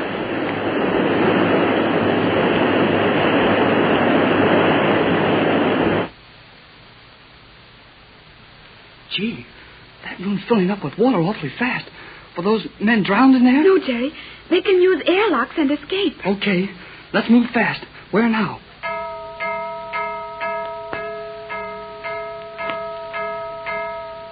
That was 10, Jerry. For this floor. In a moment, the floor will be full of guards looking for us. How can we get out of here? Come, Jerry. We must run. I will tell you as we go. We must go back to the noisy elevator shaft. But somebody might be coming down that way. They will be coming down always.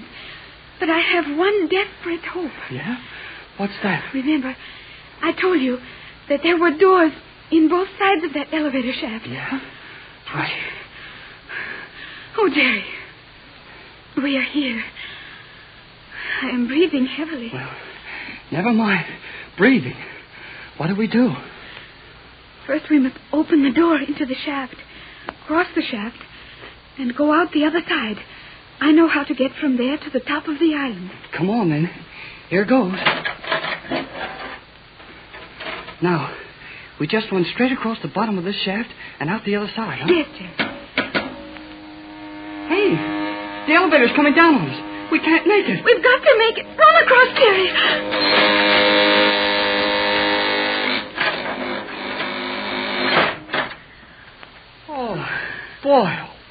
Boy. Are you all right, Jerry? If I could get my heart out of my mouth so I could talk, I'd tell you. We barely made it, Jerry. That elevator car touched my dress as I came through the door. Can they get out of this door after us? No, I have locked it on this side. Well, that gives us time to breathe anyway. Now, where do we go from here? We have no choice now, Jerry. We have shut off all the power on the island, except what is in the batteries in the radio chamber and one private elevator. The Euclideans can do very little to follow our boat when we escape. When we escape? You mean if we escape? But we will escape. But now come, Jerry. There's a long spiral ramp from here to the surface of the island. It is very steep, and it will be a long, hard, dangerous climb. But we must attempt it. You mean that steel slippery thing over there? That looks like a chute to slide things down? Yes, that is exactly what it is. The Euclideans built it so that supplies and materials taken from boats which had to be destroyed quickly could be shot down here to safety, as the island was submerged. And we've got to climb up that corkscrew tunnel? 100 feet straight up a thing that was made to shoot baggage down in a hurry? Yes, Jerry. We will take off our shoes. I think the channel is narrow enough so that we may press our hands and feet against the sides and work our way up. Okay, kid. I can stand it if you can. Gee, but you're the bravest girl I ever saw. I'm happy to have you say that, Jerry. Hurry with the shoes. Are there any doors in that thing? I mean, can anybody look into it from any of these levels and catch us as we go past? There is only one other opening. That is on the 5th level. There is also a little platform there on which we may rest. Well, that helps a little. 50 feet, then we rest. Then some guy sticks his head out a door and catches us resting. We can only hope that no one suspects we are doing this. I'm kind of worried about all those fellows we let the water in on, down in that power room. They will all escape, Jerry. Each man has an airlock. They simply step into them and shoot to the surface of the island as if in a torpedo tube. Well, let's start climbing this thing.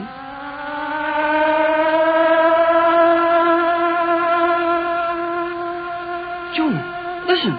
Isn't that the signal to submerge? Yes, Jerry. The island would be submerged. Then what happens to us? And your mother and Captain Bradford out there in that boat? I do not know, Jerry. All we can do is hope and climb.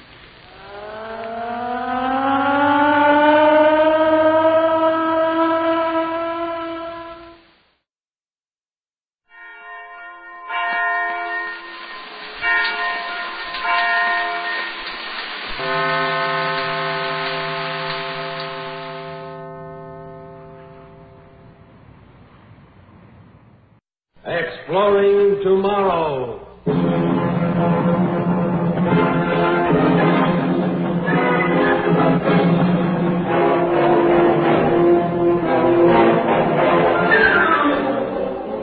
And now, here is your guide to these adventures of the mind, John Campbell. The term genius is fairly common in our language today. I wonder how many of you realize that the term originated with the old Arabian Nights concept of the genie.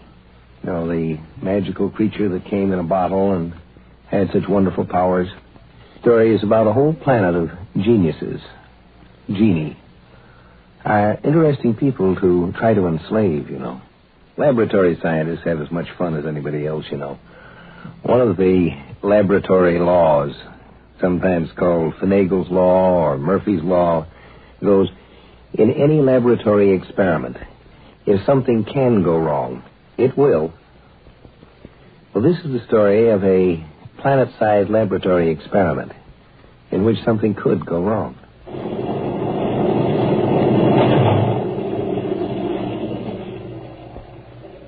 Professor Heim to His Excellency Marshal Gorham. The ship is now in orbit about the planet of destination. Good. Good. Have a lifeboat prepared for descent with an invisibility screen. Yes, Your Excellency. How many crewmen will you want to take along? None. There'll be just myself and you, Professor Heim. Sir, you, the Marshal, landing on a barbarian world without even an escort? I'm begging your pardon, sir, but... Do you mean that the Grand Marshal of the Galactic Imperial Armed Forces can't carry out an undercover inspection on a backward planet without a dozen Marines clanking in his wake? No, sir. No, sir. And please remember that the people down there have no weapon more powerful than a bow and arrow. Whereas I will be carrying a nuclear blaster under my coat. Yes, sir. Of course, Your Excellency. And while we are down there on that planet, Professor Heim, stand by for possible action. We may have to bombard the place with cobalt missiles. Wipe all the life off it. Sterilize the entire planet, sir? You heard me, Professor. I said we may have to. Not that we will. It depends on what I find down there. That peaceful, primitive world may turn out to be just another stupid scientific experiment. Or it may turn out to be the worst danger the Empire and all its stars have faced for 1,000 years. Now, I want you, Professor. I'm in my office at once. Over. Yes, Your Excellency. Over and out.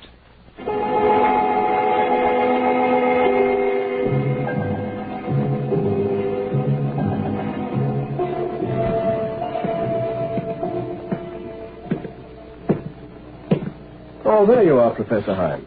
Yes, Marshal Gorham, here I am. We've arrived at your experimental planet. I know. I was just watching it float there among the constellations.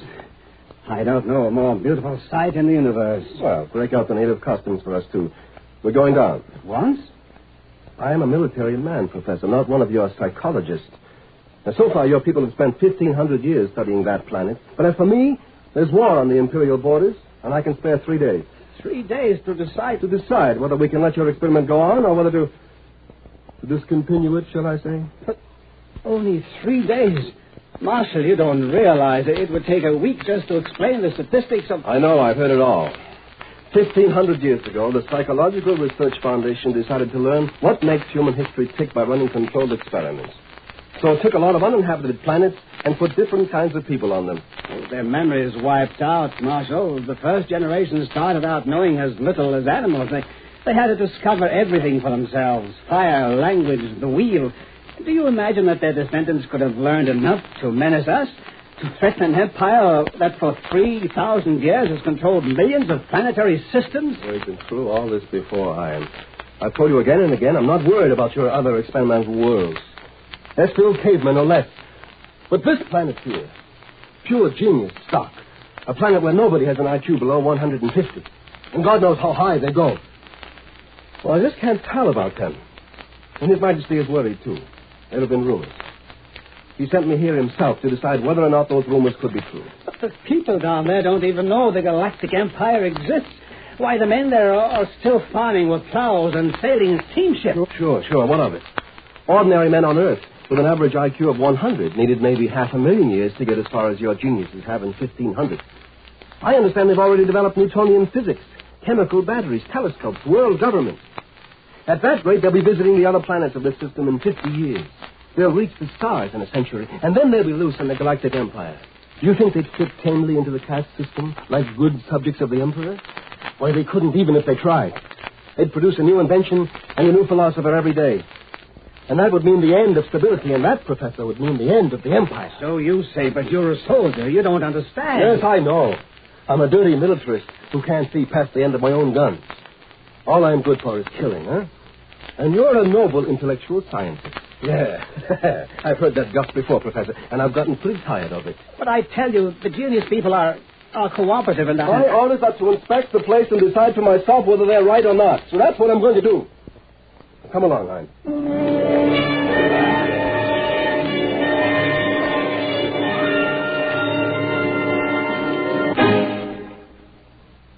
Exploring Tomorrow continues in just a moment. When driving, luck can stay with you for years. But on the road, it can leave you in a split second, a tragic split second. So drive carefully. You will live longer, and you will arrive alive. There's been considerable discussion of what constitutes good and evil over the last few millenniums. But, you know, there's an interesting comment someone made. I don't know where it did originate. Melodrama is the conflict between good and evil. And tragedy is the conflict between good and good. When two good men, each with a good point to make, get into conflict, that's where real tragedy starts. All right, Professor. I've got the lifeboat into the atmosphere and leveled off. So where do I head now? Iron. Wake up, you wool-headed dreamer. I'm sorry, Marshal. I was thinking, looking out the porthole and thinking. What about? How lovely the sky is. So blue. And the land below, mountains and forests and hopeful young farms. Oh, no, a poet yet. Well, I'm thinking about my job of inspection. Where shall we go? Fly northeast for 700 kilometers and you'll find this planet's largest city. It's also the capital of the world government. That'll do. I should be able to observe a pretty good cross-section of the genius race. Do you seriously believe you can decide the fate of an entire world on the basis of what you see in one city? How do you expect to learn anything, even there? You don't speak any of the local languages, not even the international one they developed. You'll talk for both of us. We'll claim to be visitors from a long ways off, the opposite hemisphere. We'll just wander around town for a couple of days, and I'll get the feel of the place. You mean you decide whether these people live or die just on the basis of a hunch?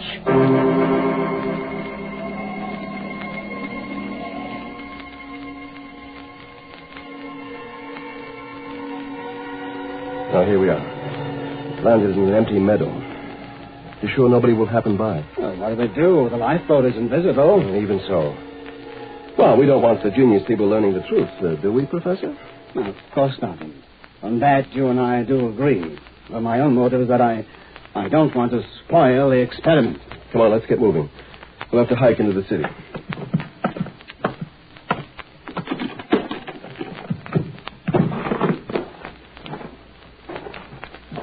That's nice outdoors. Sunshine. I don't know when I last breathed air that didn't come out of a tank. And you turn all this into black radioactive ash. Come on, I said, let's start walking.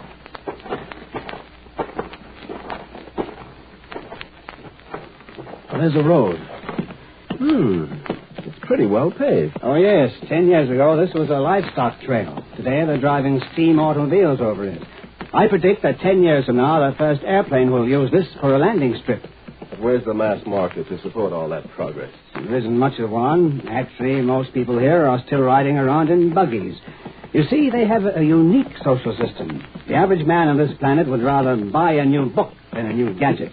But at the same time, their engineers keep on making inventions because A mind of such power can't help being creative. And I tell you, the Empire can't afford what you call creativeness.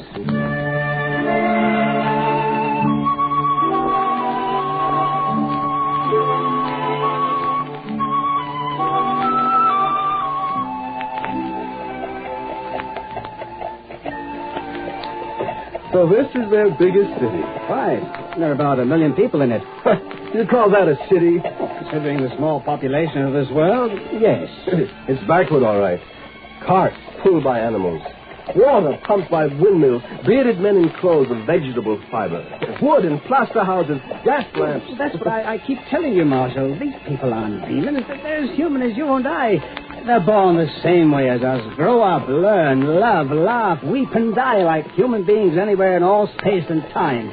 They simply happen to be more intelligent.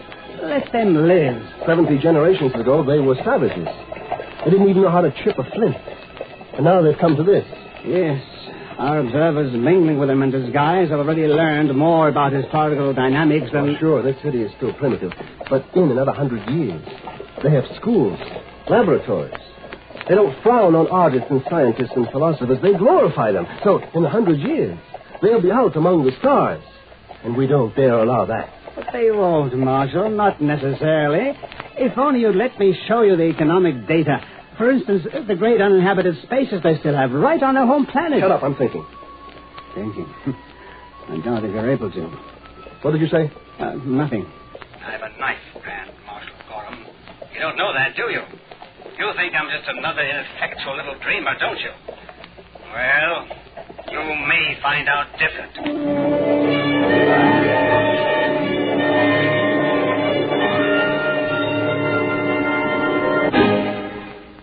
If by militarist we mean someone who believes that it is necessary to use physical force to carry out, to implement a theory, a belief, then it looks to me like Professor Heim has become a militarist. He intends to use force, doesn't he? Hello, tu solo. Öden. Saban hosted.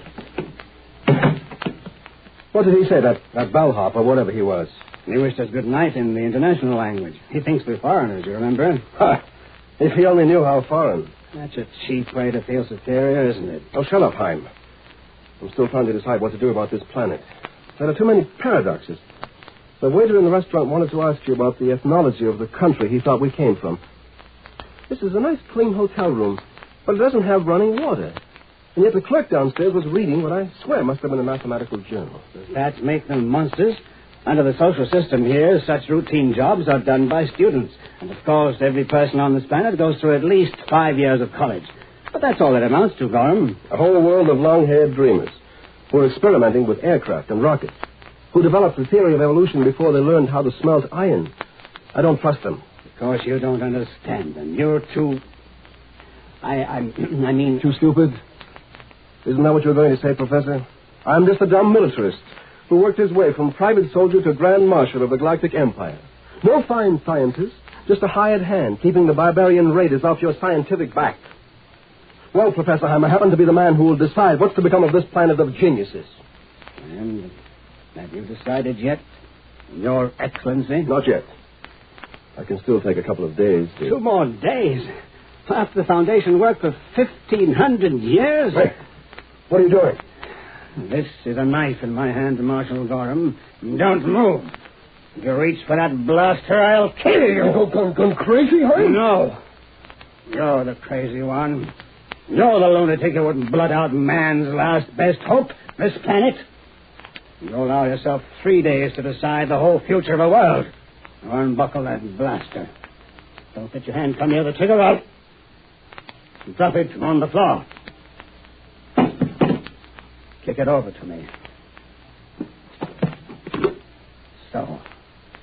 Now I've got you where I want you. But, Professor, I haven't decided anything yet. I might decide this experiment is safe. I might still report to the Emperor. There's nothing to be afraid of. He can forget your race. You might, but I know you won't. I'm going to kill you, Marshal Gorham. I'm going to report to the spaceship captain that you died accidentally. And then I'm going to hope that the next Imperial Inspector will be more reasonable. Look out! Stand back, you fool! Don't! I only stabbed you in the arm that time, Marshal Gorham. But you're in a corner now. I'll get you this time. Clo, very done. Go along, or I don't belong here, right? Who's done it, Schulte? Clo! You spoke their language. You already know the language of this planet.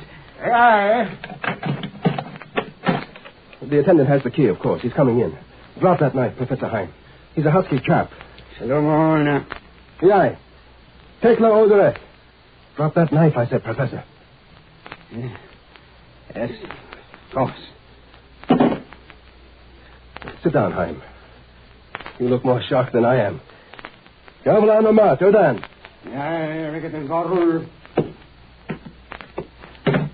He's gone after the first aid kit for me. Not that you hurt me seriously. I'm sorry. It doesn't matter. And you're a native of this planet yourself. Yes. I was born here, though I've lived most of my life out in the Empire. We thought we were keeping a planet full of geniuses in ignorance. How long have you known? We began to suspect the truth 500 years ago. And we discovered that all life had evolved from lower forms, but couldn't find a subhuman ancestor for man. And finally, your disguised observers were identified. We even used blind man techniques to spot those wearing invisibility screens. Did you really expect you could go on fooling a race with twice your brain power? Well, we thought so. Yes, I suppose it was foolish. Some of us wormed our way into space as stowaways or in disguise, that sort of thing. People here live quietly, so as not to give the show away. We don't tell our children the truth till they're old enough to keep up the pretense. But meanwhile, for the past 300 years, our agents have been out in the Empire, learning everything you know, posing as citizens, working up into the key positions of your government. We can do that by sheer merit. Yes, obviously you can become imperial marshals. Right. And when the Emperor got suspicious, he sent me, his trusted soldier, a notorious anti-intellectual, to check up for him. Naturally, I was going to give this planet a clean bill of health, but I had to string you along first to make it look good. Evidently, I put on a better act than I had planned. And now that I know your secret? I'll have to report that you were accidentally killed here, Professor. But don't worry. All you have to do is spend the rest of your life here as one of us. I don't think you'll mind that. Oh, no, not personally. I'd enjoy it. I used to envy the people on this world. But when your race, when you've completely taken over the Galactic Empire from within, what do you plan to do? Well, we'll remodel it, shall I say. I'm afraid you wouldn't understand exactly what we intend to do. It's a little beyond your grasp, but it will be for the benefit of the ordinary galactic citizen, too. The poor, backward, benighted galactic empire.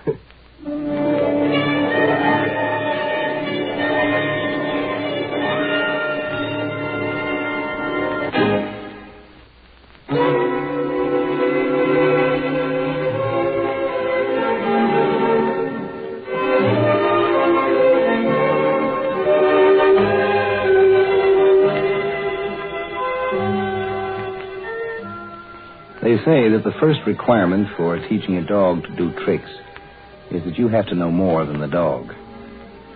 If you want to teach a planet full of geniuses to do tricks for you, first make sure you know more than the geniuses. You can enslave some kinds of entities, but you can't enslave. You can't impose on entities who are more intelligent, more thoughtful, more wise than you yourself. What will happen is they'll turn out to be helping you in disguise.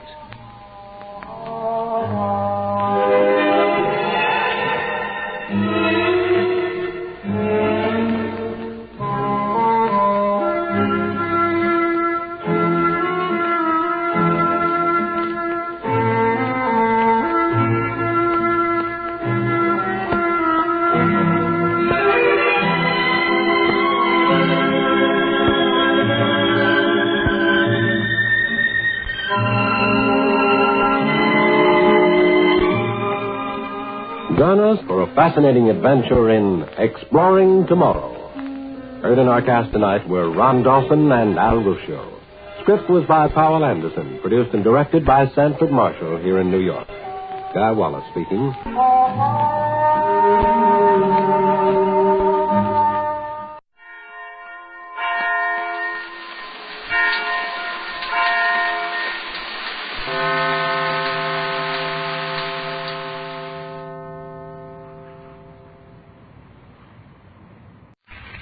presenting the transcription feature, Superman. Look, up in the sky. It's a bird. It's a plane. It's Superman. Yes, it's Superman, strange visitor from the planet Krypton, who came to Earth with powers and abilities far beyond those of mortal men. Superman, who can leap tall buildings at a single bound, race a speeding bullet to its target, bend steel in his bare hands, and who, disguised as Clark Kent, mild-mannered reporter for a great metropolitan newspaper, fights a never-ending battle for truth and justice. But before we join Superman, listen. And now to our story. As you remember, Lois Lane and Jimmy Olsen were sentenced to death in the Valley of the Shadows because they were unable to tell the Supreme Council of the Inca Indians how Kent and White escaped from their dungeon prison. Bronson, the pilot, was spared because the Indian chiefs hoped he would teach them how to fly the stratosphere plane marooned on the mountain plateau. Discovering that Bronson was being held in a tunnel cell, Kent joined him there and learned of the death sentence imposed on Lois and Jimmy. Posing as chief of a distant tribe, Kent asked Seba, the aged tunnel gatekeeper, to take him to the Valley of the Shadows.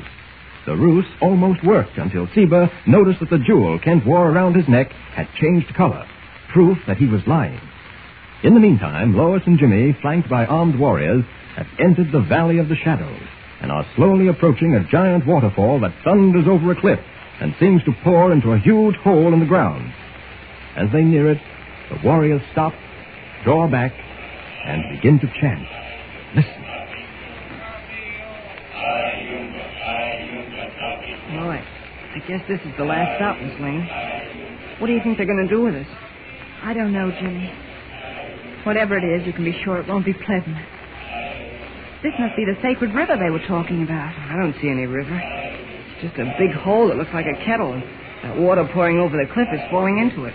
It must be an underground river, or else that hole would overflow. Look at its seas. Think they're going to drown us in that underground river? I don't know. Remember what I told you, Jimmy.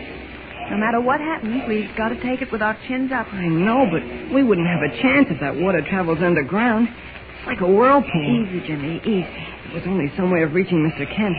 I know he'd get us out of this. I'm afraid both Mr. Kent and Mr. White were too anxious to save their own skins to worry about us. Well, don't say that, Miss Lane. It can't be true. He stopped chanting. Something's going to happen. Hold my hand, Jimmy. You're trembling. Your fingers are cold as ice. I'll be all right. Here they come, Jimmy. Wait. I found something in my pocket. What do you mean? It's a police whistle Mr. Kent gave me a long time ago.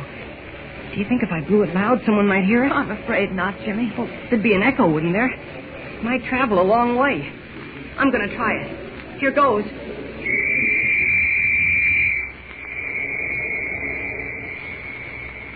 Shrill and sharp, the whistle rings through the valley just as the Indian warriors close in on Lois and Jimmy and force them close to the seething cauldron of angry water.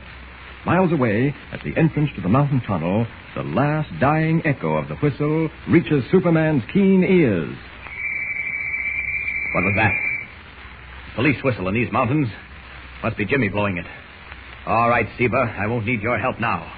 I know where the Valley of the Shadows is, where that whistle came from.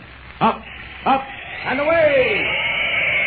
Like an arrow shot from a massive bow, Superman knifes the darkness, winging high over the jagged peaks of Tupungato, his unerring sense of direction leading him straight to the source of the whistle's distant echo, the Valley of the Shadows. For a moment he hangs suspended above the roaring waterfall, above the huge foaming hole into which it is pouring. But only for a moment. His sharp, all-seeing eyes have seen two figures being hurled into the mad, churning whirlpool. Like a plummet, he drops from the sky, cleaves the water with the speed of a torpedo, and lets it sweep him underground into the thundering blackness. Where are they? I couldn't have hit the water more than a second after they were thrown in. It only wasn't so dark. Wait. Something up ahead. It's Jimmy. I'm coming, Jim. Keep your head up. There. Got him. Oh, poor kid, he's half drowned. Now to find Lois. She can't be far away. Ah, there she is. Struggling, trying to swim. It's impossible in this torrent. Don't fight, Lois. There. All right. I got you, Lois. No, she's unconscious. Well, maybe it's better that way. Neither of them will know how they were rescued. Now to fight my way back against this current. Oh, wait. Maybe I won't have to. There seem to be pinpoints of light up ahead. What? They're stars. Evidently, this river does flow above ground beyond the falls. Well, that's a relief. There we are. This is much better being out in the open. Now I can wade ashore and revive Lois and Jimmy. There. Dry land feels good. Well, looks like I'd better work on Jimmy first. Artificial respiration should do the trick. Over gently. Gentle pressure on the lower ribs should force the water out and the air in. Breath. 2, 3. Relax. Breath. As Superman works over Jimmy and Lois in an attempt to restore them to consciousness, Perry White, still disguised as an Inca warrior, returns to the dungeon beneath the palace to join John Craig, one of the American engineers. Crossing the courtyard, he makes his way along the corridor toward Craig's cell, only to stop short as he hears approaching footsteps. I've got to find Craig's cell before that guard spots me. Now, let's see. 15 paces beyond this corridor. This should be it. Craig. Is that you, Mr. White? Yes. Open up. Quick, someone's coming. All right. Come on in. Right. Here. Put one of the links of the chain over that bolt on the outside. There. That'll look as if the door's locked. That guard is carrying a torch. He's coming this way. He must have heard us. Quick, into the shadows. Pretend to be asleep. All right.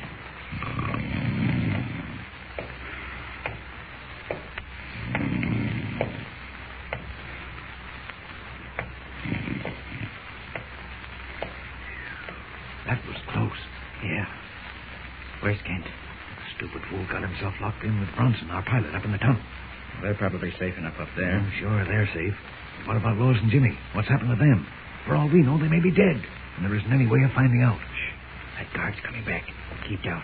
I'll try snoring again.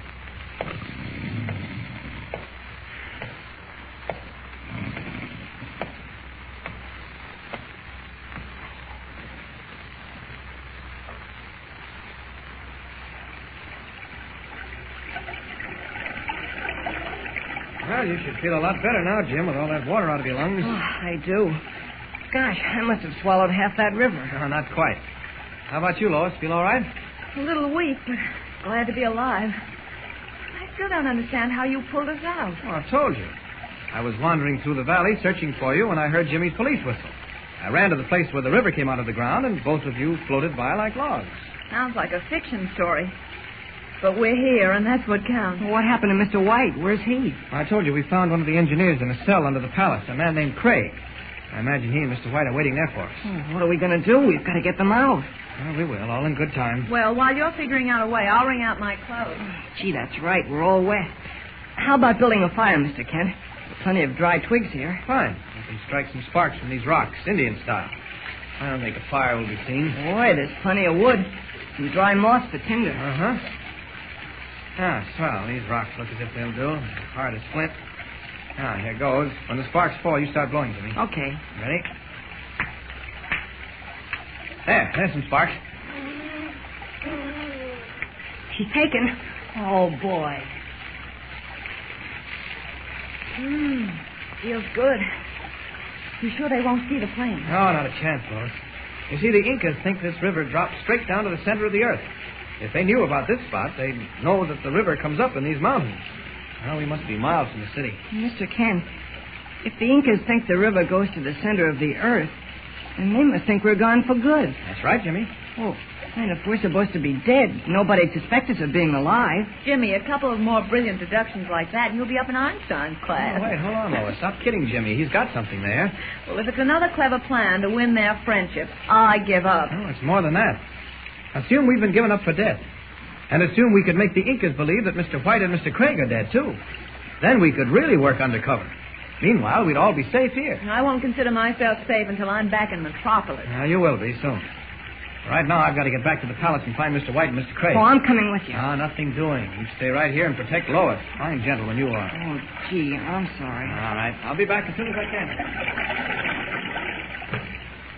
Once out of sight of Lois and Jimmy, Kent, in his true guise of Superman, flies to the Inca Palace and drops into the courtyard. Then, with the stealth of a panther, he climbs the wall and enters the rear door of the dungeon. It's gloomy and silent as he makes his way toward Craig's cell. Waiting until the guard's footsteps have died away, he starts forward as Clark Kent. That must be the cell. Yes, it is. Mr. Craig, it's Clark Kent. Kent, how did you get out of that tunnel? Never mind now. Is Mr. White with you? Yes, I'm here, you numbskulled idiot. Why in the name of heaven? Listen, I stopped at the dungeon to get your clothes. Well, what's the matter with these Inca costumes we're wearing? Listen, there's no time to explain. I'll fill these coats and pants with straw. There's plenty of it on the floor. Kent, are Lois and Jimmy all right? Yes. Hurry, will you? What's this all about? Please, Mr. White, do as I say. I'll tell you later. Now, hurry. Yeah, more your nonsense, eh? All Come right. on, will you please? Hurry. Hurry up. The guard's coming. All right, are the clothes stuffed? Mine are. Good. Same here. All right, then let's go. Bring these dummies with you. Dummies?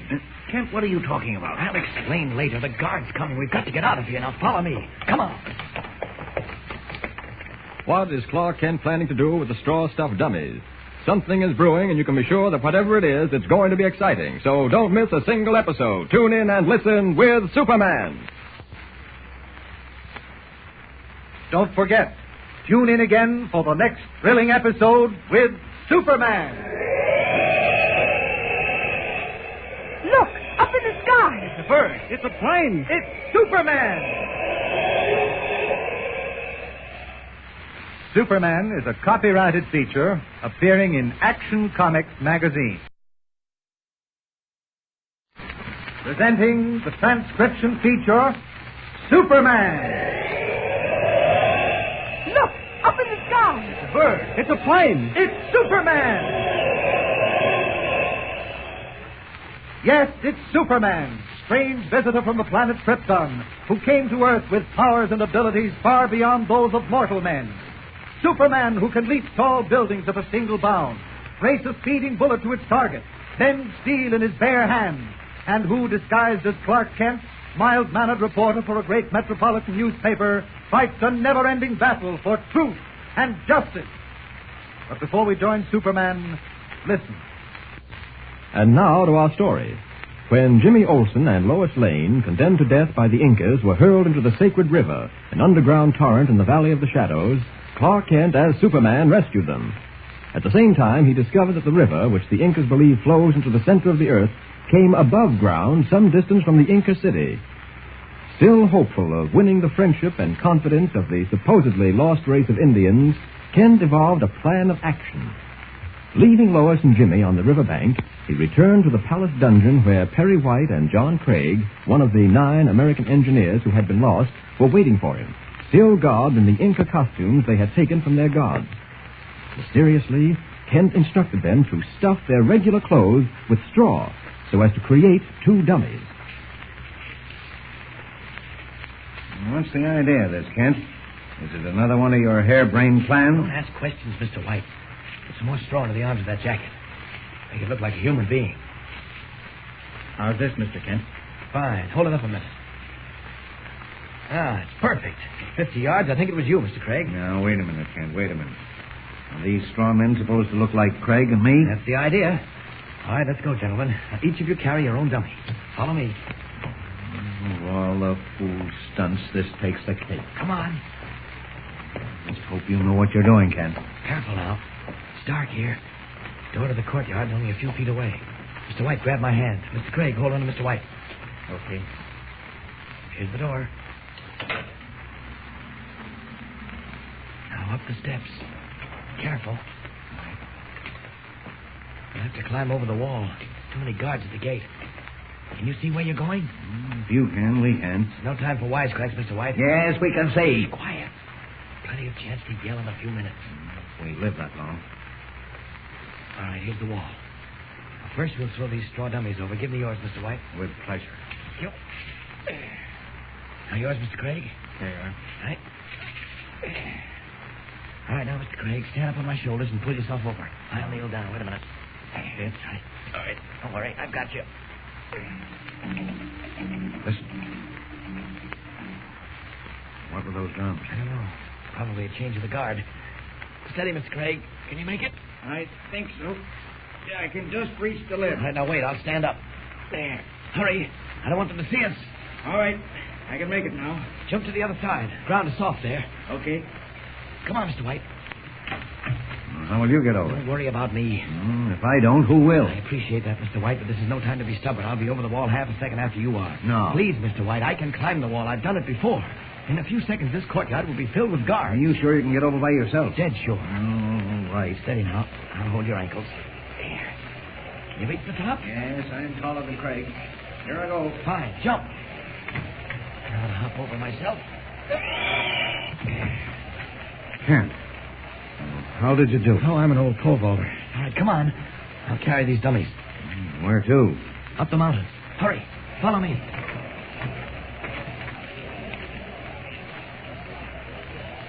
Oh, watch your step. It's dangerous here. It's terribly steep, Kent. How much higher are we going? My wind isn't too good. Come on. Not much more. Careful. Don't dislodge any of these loose stones. You can't. I'm afraid I'll have to rest. Now, here. Take my hand. It's just another 20 feet or so. We're way above the palace now. Just a little further. All right. This is fine. There we are. Now to set up the dummies. I'll stand them up here. The moon gives just enough light to make them look real. I don't get the point of this, Mr. Kent. If you ask me, there isn't any point. Oh, yes, there is. Both of you are going to be killed. What? Huh? I mean killed in effigy. That is, these dummies will die horrible deaths. Oh. We'll prop them up against this rock. Over here. There. I'd be fooled myself in the distance. How do they look to you, Mr. Craig? In this moonlight, they look quite realistic. But what happens now? Well, I attach this piece of string to your dummy. And this string to Mr. White. There. Now, a little yank, and they go plunging down into the gully below. You get it? Not quite. All right. Now, watch. Now we send the Incas a few stone calling cards. Now, keep low. What do you mean? Are you going to let them know we're up here? Of course. They've got to kill you. Now, Kent, if you're off your... Maybe so, but here goes anyway. Yeah, this rock is just the right size.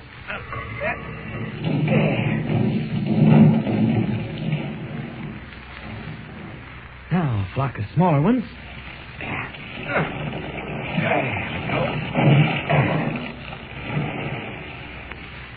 Swell. Now, listen. See? They're swallowing the bait. All right, come on down here, behind the rock. We have to hide. Good and dark behind this boulder. We'll be able to see them coming up the mountainside. Right, I'm here. All right, I can't keep your hand, Mr. White. That's fine. There we are. This is fine. Box seats for the big show. I'm going to enjoy it. I don't like this, Kent. What if they aren't fools? Don't you worry, they will be. But you'll have to do a little acting. I'll give you directions. Listen. They're coming closer. They're beginning to climb the mountain. Yeah? All right, Mr. Craig. Lean out and yell, Mr. White, they're coming. Mr. White, they're coming. Swell. All right, Mr. White, here's your cue now. Shout, hurry, Mr. Craig, hurry, they'll get us. Idiotic business. All right. Hurry, Mr. Craig, hurry. They'll get us. Excellent. Now, at the proper time, all I have to do is pull these strings, and Mr. White and Mr. Craig plunge to their doom. They're coming closer, Kent. Good. You're going to enjoy this. No, I'm not. I can think of a lot of places I'd rather be right now. I see them. More than 100 of them. Like a pack of hungry wolves. All right, Mr. Craig, at the top of your voice, yell, quick, Mr. White, over this way. Quick, Mr. White, over this way. Good. Your line, Mr. White. Look out, Craig, don't slip. Look out, Craig, don't slip. That's it. Listen, they've quieted down because they see the dummies. Two of them are stepping forward. They're raising their hatchets. Mr. Craig, shout, Mr. White, look out. Mr. White, look out. That's it. Now, when the hatchet hits the dummy, scream, Mr. White. He's throwing it. Here it comes. I'll pull the string. There it goes. Here comes the hatchet at the other one. Scream, Mr. Craig. Oh! There goes the other dummy.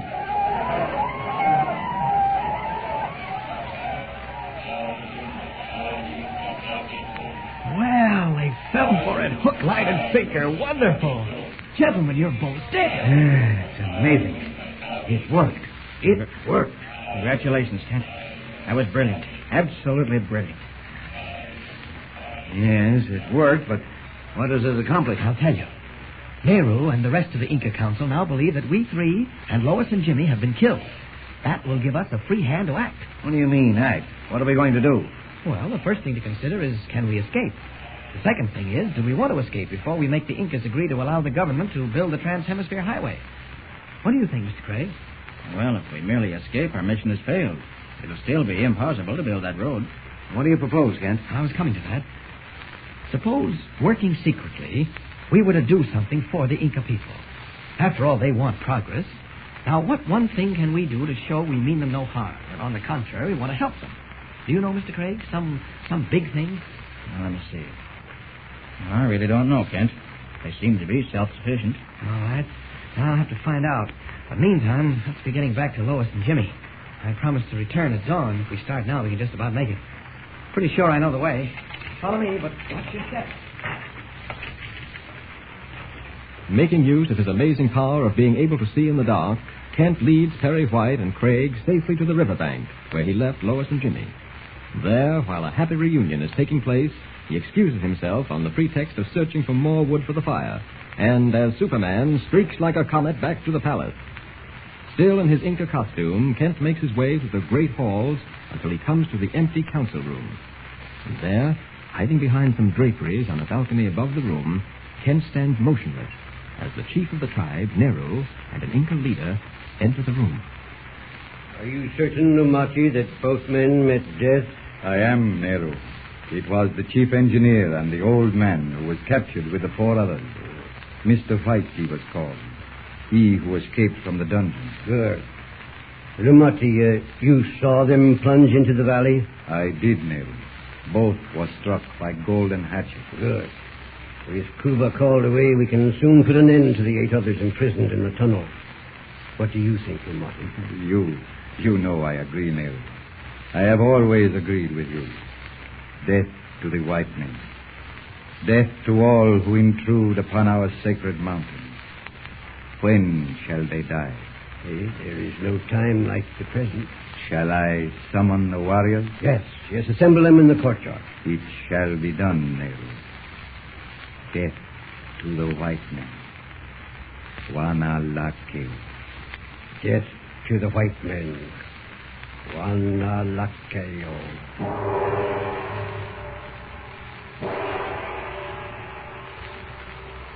Nehru's heart is filled with hatred, and the lives of 8 American engineers are hanging by a thread. Can Kent save those lives and at the same time win the friendship and goodwill of the Inca nation? It seems impossible, fantastic. Yet that is the task that lies before him. What will he do? Things are rushing to a terrific climax, so don't miss a single thrilling episode. Tune in and listen with Superman. Don't forget, tune in again for the next thrilling episode with Superman.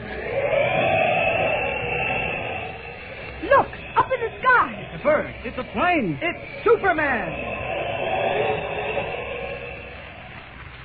Superman is a copyrighted feature appearing in Action Comics magazine.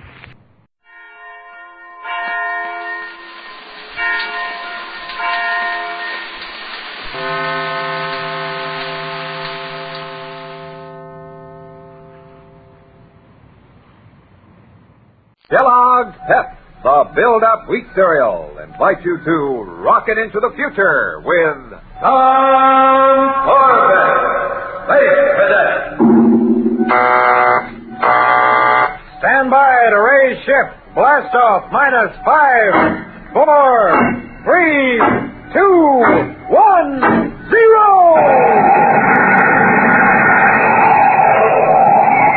As roaring rockets blast off to distant planets and far-flung stars, we take you to the age of the conquest of space with Corbett, Space Cadet.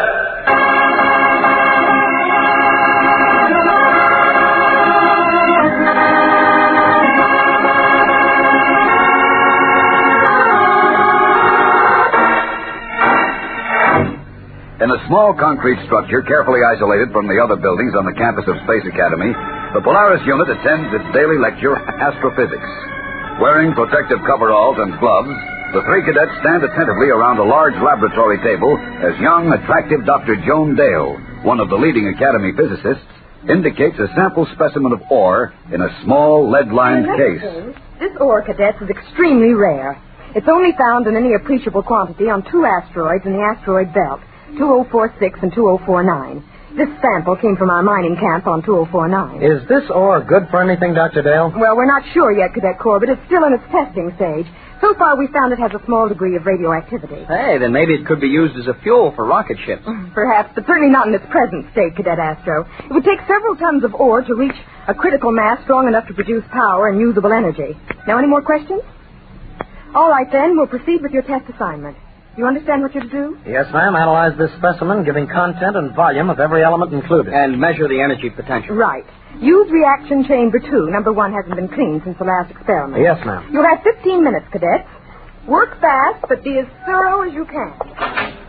Oh, be sure to keep your gloves on when you handle the ore sample, and don't forget to use the Geiger counter. I'll be back in exactly 15 minutes.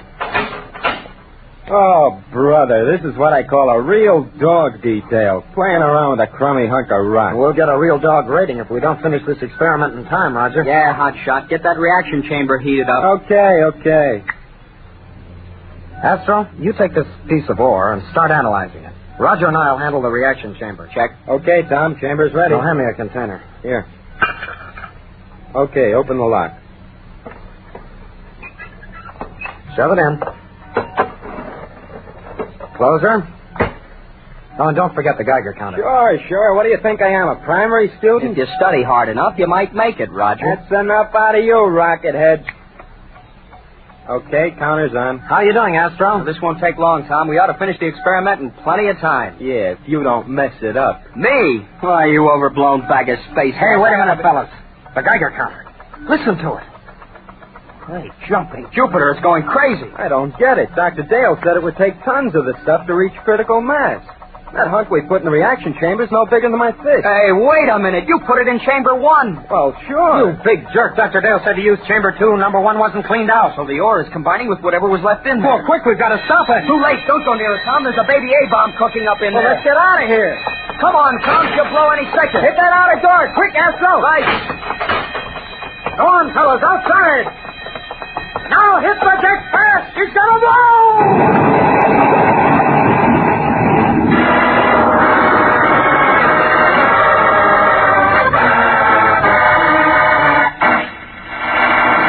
We'll return to the exciting adventures of Tom Corbett, Space Cadet, in just a moment, so stand by.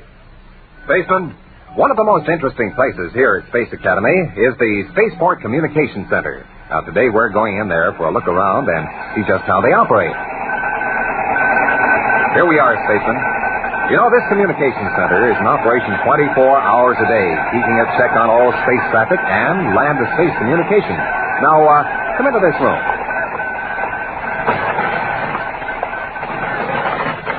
Okay? Well, now, here's the telerecorder. Dr. Dale recorded a message to be sent to all boys and girls in all planet colonies. I'll play it for you. Here's an important reminder to all spacemen and space girls, too. Be sure you're getting enough vitamins.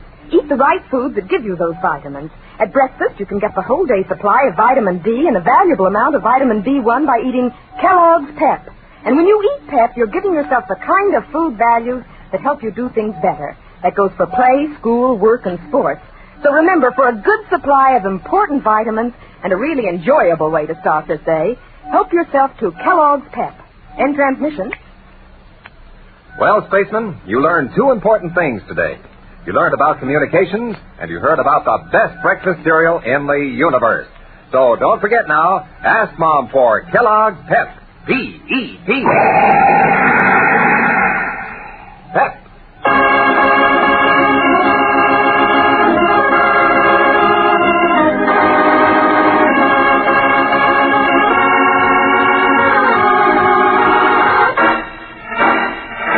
Conducting a routine experiment in the physics laboratory, Roger makes a careless mistake and an explosion results. A blast that wrecks the interior of the lab. But the cadets manage to escape unhurt. Now, an hour later, we find them being interrogated by Dr. Dale in her office. Well, Cadet, you certainly succeeded in making a complicated mess out of a simple experiment. Oh, we're awfully sorry, ma'am. Knock it off, Tom. This is my party. Huh? It's my fault, Dr. Dale. I put the ore sample in the wrong reaction chamber. Oh, you did it. I might have known. Well, Cadet Manning, I don't know whether to laud you for it or recommend you for a medal. Huh? Your mistake has opened the way for entirely new experiments in freeing the energy potential of the ore. It was a combination of that sample with the residue of a previous experiment that produced the reaction. Then you think the ore can be used as a fuel? If we can find the right combination of materials to go with it. Cadet Manning, you're detached from duty with the Polaris unit. But, Dr. I'm going to Asteroid 2049 to conduct further experiments with this ore, and I'll need an astrogator and an assistant. You can consider this assignment your reward for your mistake or your punishment. Oh, brother, this is a reward. Well, I hope you'll think so after we're finished. Be ready to blast off in Rocket Scout 9J in 1 hour.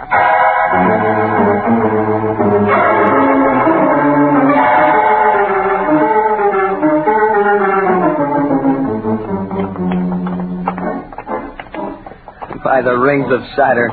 I never thought I'd say this, Tom, but I'm beginning to miss Roger. Well, strangely enough, I feel the same way, Astro. Funny. And I thought a few days without him would be a real vacation. I wonder when he'll be back. I wonder if we'll be here when he gets back. Captain Strong sounded kind of excited when he called us. You think he's got a special assignment for us? We'll find out in a minute. Here's his office.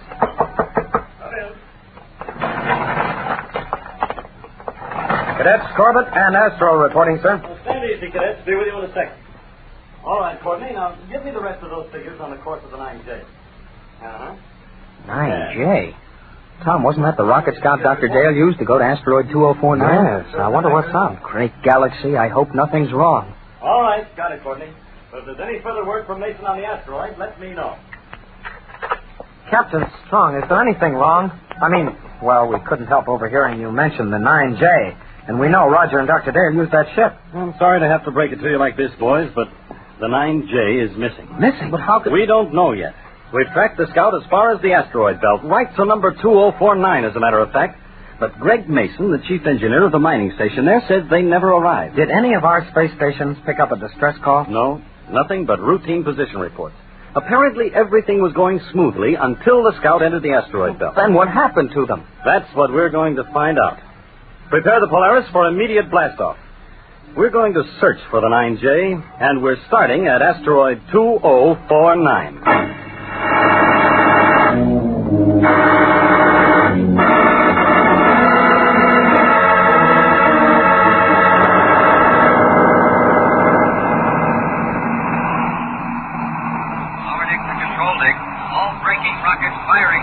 All right, Astro. Stand by for landing. We get a good view of the asteroid from up here, Captain Strong. And we'll set the ship down close to the mining camp, Tom. I've got the spot all picked out, sir. The control deck to power deck. Braking rockets, 1/4. Aye, sir. Braking rockets, 1/4. The gravitational pull of this asteroid is only 0.006. Now, we can touch down without any further braking. Altitude 1,000 feet, sir. Stand by for touchdown. Aye, sir. Power deck. Cut rockets. Here we go, sir. Touchdown! We're in. All right, boys. Pick your ship. First, we'll have a talk with Mason, and then start tracking the 9J.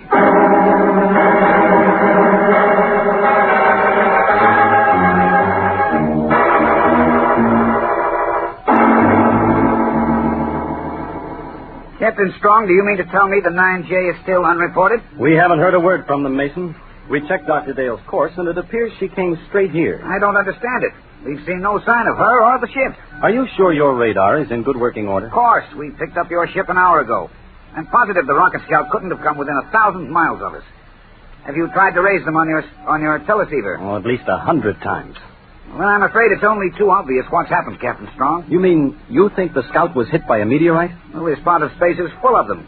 One slight defect in the ship's radar gear or a miscalculation by the astrogator and, well, there wouldn't be much left. Maybe you're right, Mason.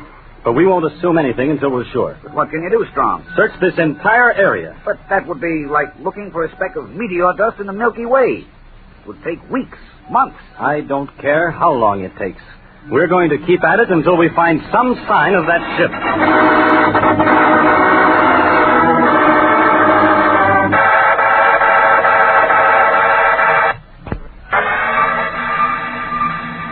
Anything on the radar screen yet, Tom? I'm afraid not, Captain Strong. Not since we made contact with that swarm of meteorites. Oh, it's beginning to look hopeless, Tom. We've covered an immense area. If the rocket scout hit anything while they were on course, we'd have found at least a trace of wreckage by this time. Wait, sir. I'm picking up something on the radar again. Probably some more meteorites. No! We're getting a fix on a sizable mass. This could be it, sir. Well, how big is the mass? Well, checking now, sir. About the size of a rocket scout. We found her. And look at my screen. The signal is getting in clearer now. I'll plot an orbit to intercept her. We should be able to overhaul her within an hour. I'll try to raise them on the audio, sir. Right. Hello, radar bridge to power deck. Check in. Power deck, aye. We're changing course, Astro. I want you to stand by for maximum velocity. Right, sir. I'll give you all the speed you want. Have you found something? I hope so. At least it checks for mass with the scouts. So get to work now. Hit those rockets.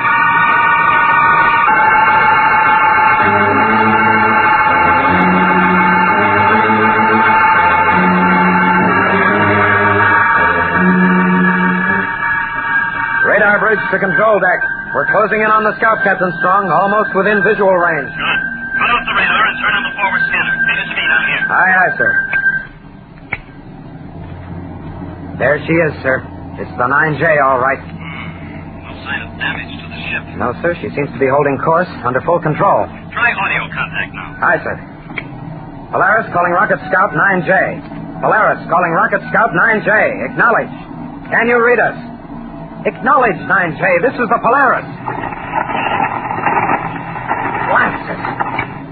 Hello, Captain Strong. Still no answer. All right.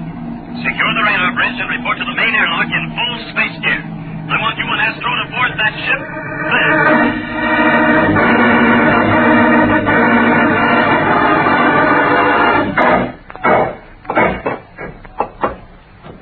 Okay, Tom. We're aboard the rocket scout. What now? Well, first let's take these helmets off. Air pressure and oxygen level in here is okay. I just checked. Right. That's better. Tom, this ship is quiet as a grave. What could be wrong? Hello, Tom. Check in. Hold it, Astro. Skipper's calling us on our communicators. Go ahead, Captain Strong. How are you doing? Well, just got aboard, sir. Any sign of Dr. Dale or Roger? Not yet, sir. Astro and I are just starting to look around. Right. Check the radar bridge first and keep your communicators open. Maintain contact with me. Right, sir. Okay, Astro, let's go. Jumping Jupiter. There's something about this ship that makes my flesh crawl. Stow it, Astro. Get up that ladder. There's nobody up here on the radar bridge, Tom. Okay, come on down. We'll check the controls. Everything's in order. Set on automatic course. Hey, this is strange. Find something, Tom? No, nothing. That's just it. The logbook is supposed to be in this desk drawer, and it isn't here.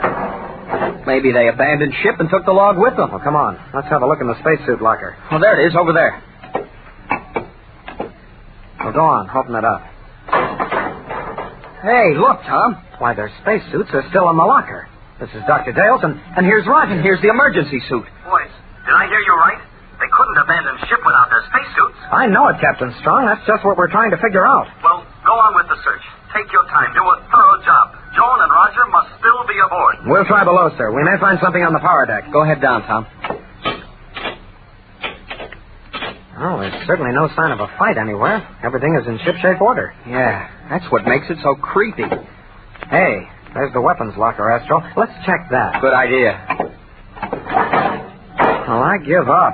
There's not a thing missing. Well, that means the ship couldn't have been attacked. If it was, Roger certainly would have reached the weapons, at least. Well, I'll take a look at the power unit, Tom. All right. Hello, Tom. Can't you find anything at all to indicate what happened? Well, no, Captain Strong. The ship's in perfect running order, holding a preset orbit. Everything's routine, except for the fact that Roger and Dr. Dale are missing. Just a minute, sir. I think Astro's found something. The reactor pile. Somebody's removed the damping rod. What? It's too late to replace them. The rocket head temperatures are way over the danger mark. This ship is going to explode. Are you sure, Astro? Suffering Martian mice. Of course I'm sure. We've got to get off this death heap fast. Well, come on, then. Step on it, boys. Use the emergency airlock. That's where we're headed, sir. Here we are. Okay, Astro, now. Put your helmet on and get that outer door open quick. I'll equalize pressure. Never mind the pressure. There's only a 14-pound difference. We can stand that. Help me pull the door open. I'll try it. Come on up. Put your helmet on. Okay. Hey, this isn't going to be easy. It shouldn't be that hard. Let me get at it. Well, come on. Hey, there's something wrong here. I'll say the door's jammed. It can't be. Pull! Oh, deuce, it won't budge. We're trapped in here, Astro. Tom, Astro, try try the emergency release. I'm trying it, sir, but it's no good. Captain Strong, cast off with the Polaris, sir. Hurry. Oh, I'll try to reach you from the outside. It's no use, sir. It's the inside lock that's jammed. Please, sir, get the Polaris out of here. This ship is doomed. In a minute, we'll be blown to space dust.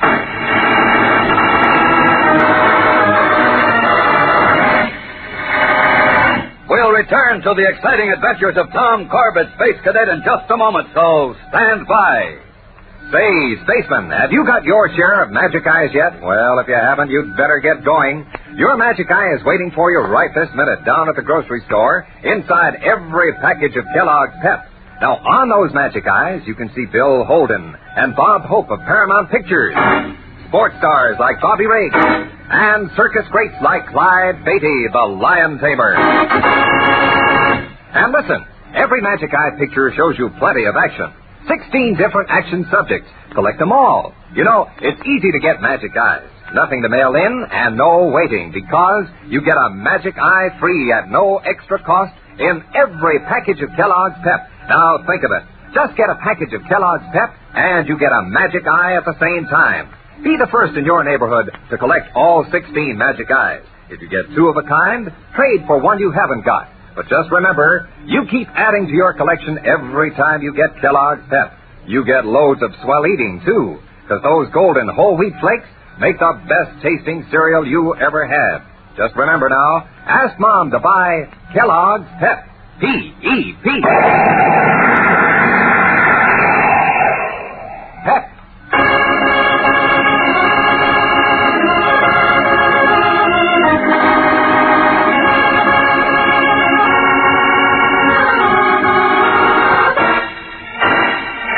When the crew of the Polaris locates the rocket scout 9J in which Dr. Dale and Roger Manning have been missing in space, they find it completely deserted. During their search, Tom and Astro discover the damping rods missing from the atomic reactor motors and realize the ship will explode any minute. In a desperate race against death, they try to reach the safety of the Polaris, but they are trapped in the airlock of the rocket scout by a jammed door. On the Polaris, Captain Strong hears Tom's report. Hello, Captain Strong. You've got to get the Polaris away. There's nothing you can do to help us. We'll keep trying to find a way out of here ourselves. Tom's right, Captain Strong. You can't risk the Polaris. All right, men. Listen. I'll move the ship off about 1,000 yards. That should be far enough to escape the blast. When you can get out, push yourselves off into space, and I'll pick you up. Is that clear? Yes, sir, but so far we're not having any luck forcing this door. What about the emergency toolkit? Why, that would be in one of the desk lockers, I suppose. But we never have time to get back. Tom, listen. That model ship has a small tool compartment in the inside bulkhead of the airlock, and there's sure to be a cutting torch in the kit. Did you hear that, Astro? Yes, I'll look for it. If the torch is there, you should be able to cut around that catch lock in a matter of seconds. Skipper was right, Tom. Here's the torch. Fire it up. Quick, here we go. Stand away from that lock, Tom. Work fast, Astro. He's doing fine, Captain. Hey, Tom, the catch is beginning to give. A little more to the left now. Oh, that did it. Pull the door open now. Hey, Captain Strong, did you hear that? We're shoving off into space. Stand by to pick us up. Get moving. I'm ready. All right, Astro. The door's open. Now shove off into space as hard as you can push. Here it goes. Hammer at your heels.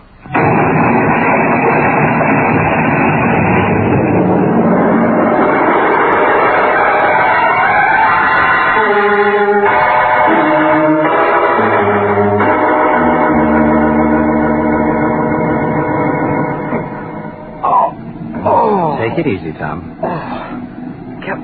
Captain Strong, what happened? The explosion. You're all right, Tom. So is Astro. You cleared the ship just as she exploded. The blast hurled you both out into space like a couple of rockets. I had to use radar to find you. Well, the force of the blast must have knocked us out. Gosh, I'm still a little dizzy. You'll be all right now, Tom. How are you making out, Astro? Fine, sir. I must have been a little farther from the ship when she blew. Well, thank the universe you were both far enough. But, sir, we're no closer to a solution to this mystery than we were before. You're sure there wasn't a single clue on that ship to indicate what could have happened to Joan and Roger? No, sir. Nothing at all. You should have seen it. Captain Strong, it was weird. Enough to give you the creeps, sir. A completely deserted ship and yet no signs of a fight or anything. Well, they couldn't have gotten off alive without their spacesuits. Hey, did you leave the radio open, sir? That sounds like some kind of static or interference. That's funny. There shouldn't be any static in this area. Well, I'll check it, sir. Hello? Hello, this is the Polaris. Hello. Come in, please. Polaris? Listen, that sounds like Joan. Dr. Dale, is that you? This is Tom Corbett on the Polaris. Tom, can you read me? Well, just barely. Can't you step up power? No, listen carefully. Joan, this is Steve. Are you all right? Yes, So far, but listen. Go ahead, Dr. Dale. Roger and I are on Asteroid 2049. Can you hear that? Yes, on 2049. Go ahead. We're in danger, great danger. Get here as quickly as you can. Hey, she stopped transmitting. Yeah, but did you hear what she said, sir? I heard it. Man your stations, cadets. Set course full space speed for Asteroid 2049.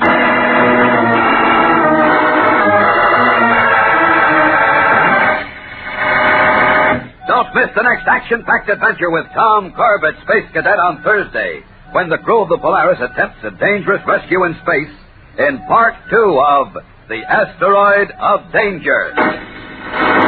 Tune in, same time, same station on Thursday for the next thrilling interplanetary adventure with Tom Corbett, Space Cadet. Brought to you by Kellogg's Pep, the build-up wheat cereal.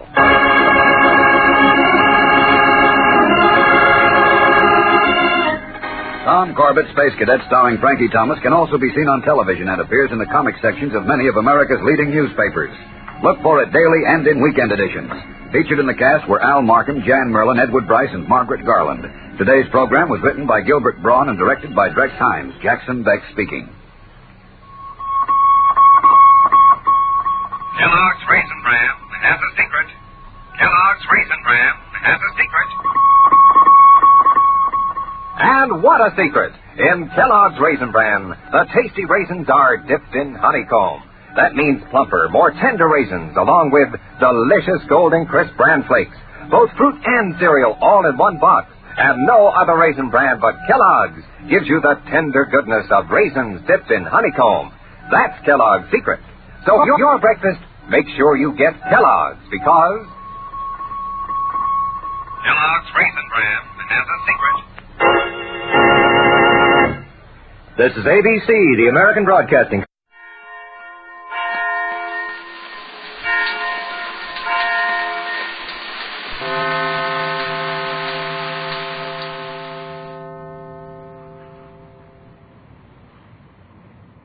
Tired of the everyday grind? Ever dream of a life of romantic adventure?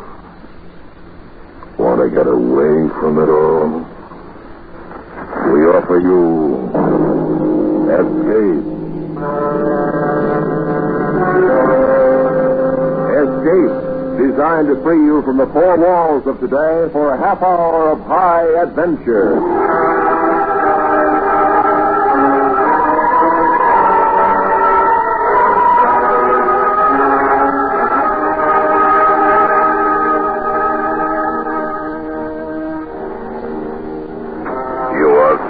Before the dials of your radio receiver, listening to a faint voice from the blackness beyond, while the one who speaks with words of friendship is debating the destruction of your world. Listen now as Escape brings you Michael Gray's exciting story, The Invader.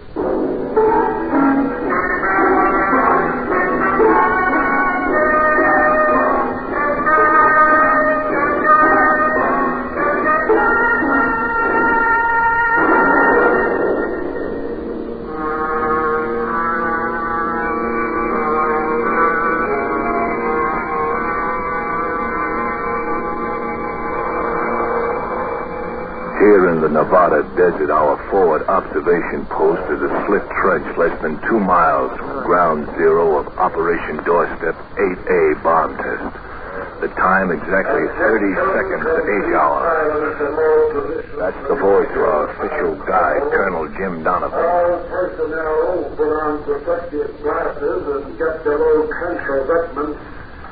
We have 8 hour minus 16, 15, 14, 13, 12, 11, 10, 9, 8, 7, 6, 5, 4, 3, 2, 1. There it goes. There it is. You'll hear the sound of the explosion any second now.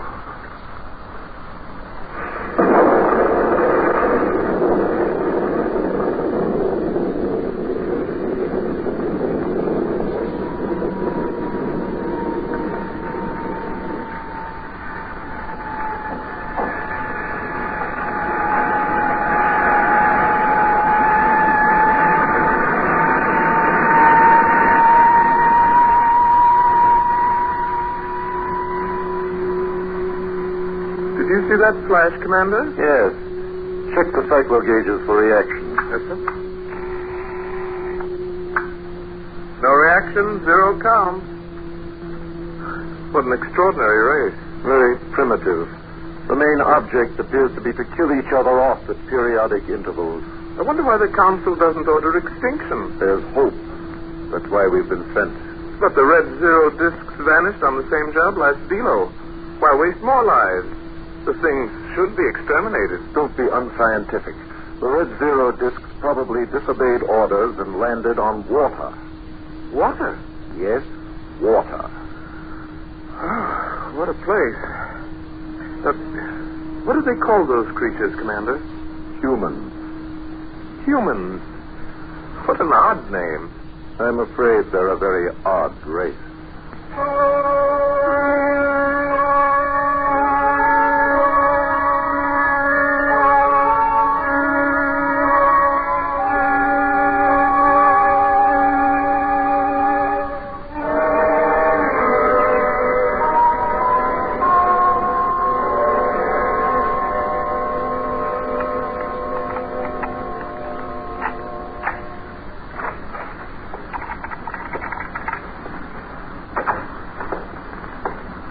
You, Al? Yes, Martha. I saw the bomb test on television this morning. You see it in school? No, dear. Oh. Where are you going now? Into the lab. Call me when dinner's ready, will you, dear?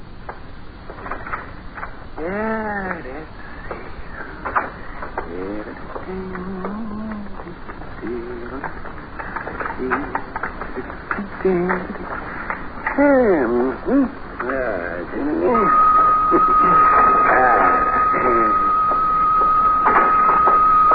Albert, I want to talk to you.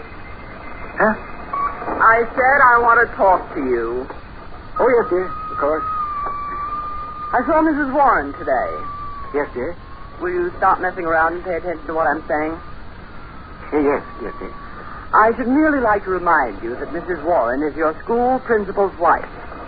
She hinted that he's not pleased with your work. In fact, he's not pleased at all. Albert, did you hear what I said? Yes, dear. Come back here. Now, stand still and listen to me. How do you think I feel having the principal's wife laughing at you and laughing at me, too? This is the third job you've had in the past 2 years, and you are going to keep this one. I know it's hard for a scientific genius to settle down teaching 12th grade chemistry, but this time you're going to stick, I mean it, Albert. You're making yourself the laughing stock of the school with your crazy experiments, and it's got to stop. I'm just not going to spend the rest of my life following you around from job to job like a gypsy. Well, of course, dear. Oh, I understand. You'd better understand. I'm not going to stand for it anymore. And if you're not down for dinner in 5 minutes, there won't be any dinner for you.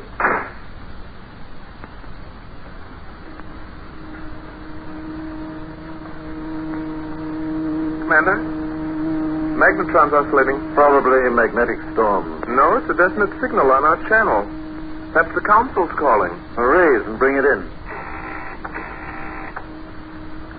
Station MXA calling. Station MXA calling. Station MXA, over and out. That's not the Council. Check the frequency. The emergency band. Somebody's playing a joke. Tell them to clear the ether. Stellar Disk White 0 now. Who's calling? Moment. Ask for code check. Spell it as White 0 now. Give name. Code check. Station MXA. Where are you? Give me the frequent tone. Listen, MXA. This is Commander of Delta Ship White 0 Null on space mission. Get off this channel. Make a note for the log. We'll report it back to the Council. What was his identification? Sounded like MXA. MXA. Check the cyclo listing.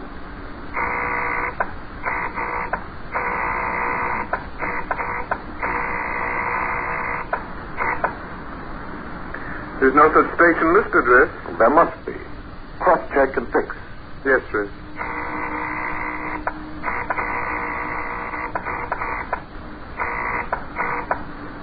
No. Absolutely no listing. Oh, no. It's impossible. Those blundering primates couldn't have the intelligence to... primates, Riss? Humans. It's incredible, but... Use the Magna Band. We'll keep emergency open. Fix and raise MXA immediately. Delta Ship White 0 Null. Delta Ship White 0 Null. Are you coming down to top it? Oh, Martha. Martha, it's amazing. I've made contact. I spoke to them. Spoke to? Delta White 0 Null. I've checked the station list. There's no such call sign. It means only one thing, Martha. One thing. Space. Men in space. You know what that means? Oh, stop it. Albert, when are you going to grow up? Your dinner's getting cold. Commander Delta White 0 Null, calling station MXA. Where are you located? Commander Delta White 0 Null. This is station MXA. I'm located at La Mirada, California. What planet? Planet Earth. The continent of North America. Who are you? Repeat who you are. Over. Are you human? Yes. You aren't... No, of course not. We're of Epsilon from the race of planetoid Delta. Delta? On mission of exploration for the Council.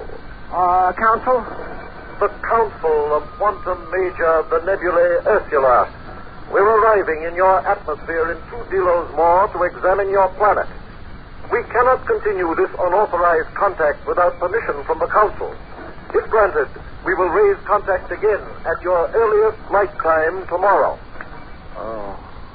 Did you hear that, Martha? Did you hear? Are you or are you not coming down to dinner? Oh, I've done it. Out there in space is another intelligence. Another race. And I've made contact. For the last time, are you coming down? Martha, listen, I've made one of the most important discoveries of the century. The first contact with another world, another people, or something. Think what it'll mean for civilization. Think what they'll bring. Maybe a whole new way of life. Just another one of those radio amateur friends of yours playing the joke. No, Martha, that's impossible. The frequency's completely outside the UHF band. No station could even reach the range, much less transmit speech. Oh, yes, tomorrow I can ask questions now. I can find out more. Right now, I've stood enough. I've watched you wreck job after job with your silly crackpot ideas. I've been hoping that you'd come to your senses. But you heard, Martha. I've put up with this pile of junk long enough. If you don't come to your senses once and for all, I'm through with you. But, Martha... I'll give you 5 minutes more to wash and get downstairs, or I'm through Albertana. I mean it.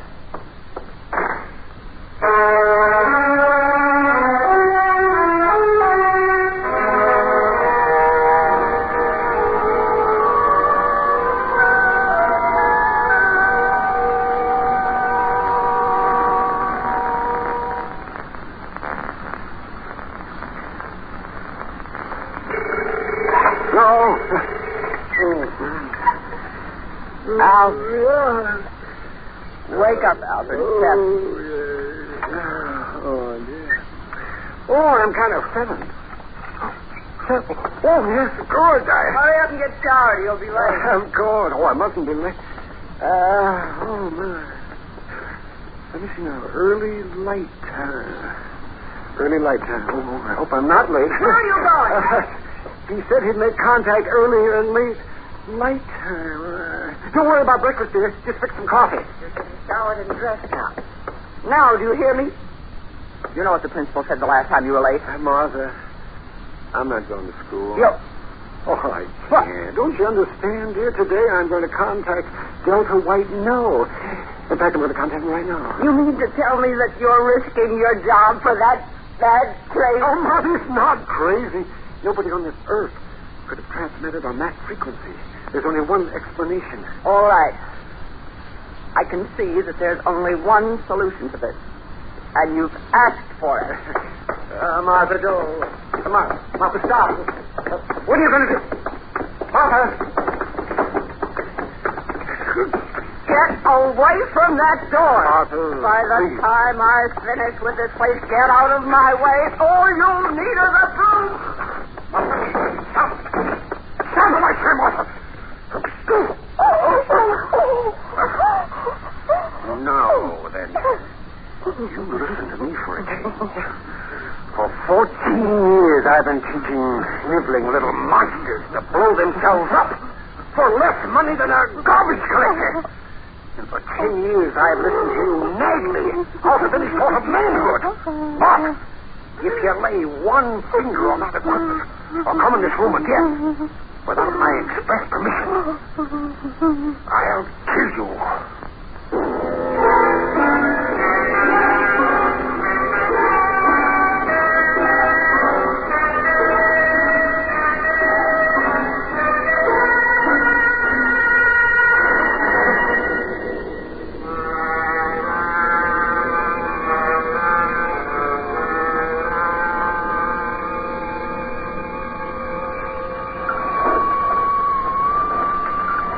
Station MXA calling Delta White 0 no.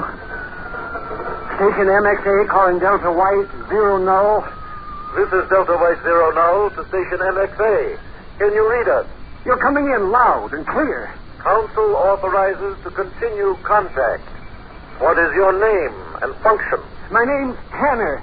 Albert Tanner. I'm a chemistry teacher at La Mirada High School. A scientist? Yes. Well, kind of, in a way. We, too, have servants of learning. Did you construct this magnetron channel? Yes, but I'm afraid it's a bit elementary. I had to use war surplus stuff, and that's never very satisfactory. Oh. Is there war in your territory at this moment? Oh, no, Commander. Oh, everything's quite peaceful here. Good. We're looking for a suitable land space and don't want to arrive in the middle of your hostilities. Well, you'd be very welcome, Commander. We've plenty of space and open fields all around us here. It'd be a pleasure to have you. Thank you, Tanner. You're welcome, Commander. Might I ask, what is the position of your planet? Planetoid Delta is 5 light years behind the summer solstice. I'm afraid I don't understand that. In elementary mathematical formulae, its gamma is to the power of epsilon to the 7th vector. Oh, of course. Yes, of course. Now, how is it we haven't observed your planetoid before? I couldn't find you on any of our star atlases. We're exactly opposite your sun. This would make observation by ordinary optical instruments impossible. But with our magnetic electroscope, we're able to filter out the sol rays and observe you perfectly. I see. Oh, I see, Commander. When do you expect to arrive? By your time, late in your so-called afternoon. We shall determine that by later contact. And, Commander, might I ask a personal question? Of course. What do you, what do you look like? Like all members of the race Delta of the nebulae Ursula, of course. Is there any other way to look?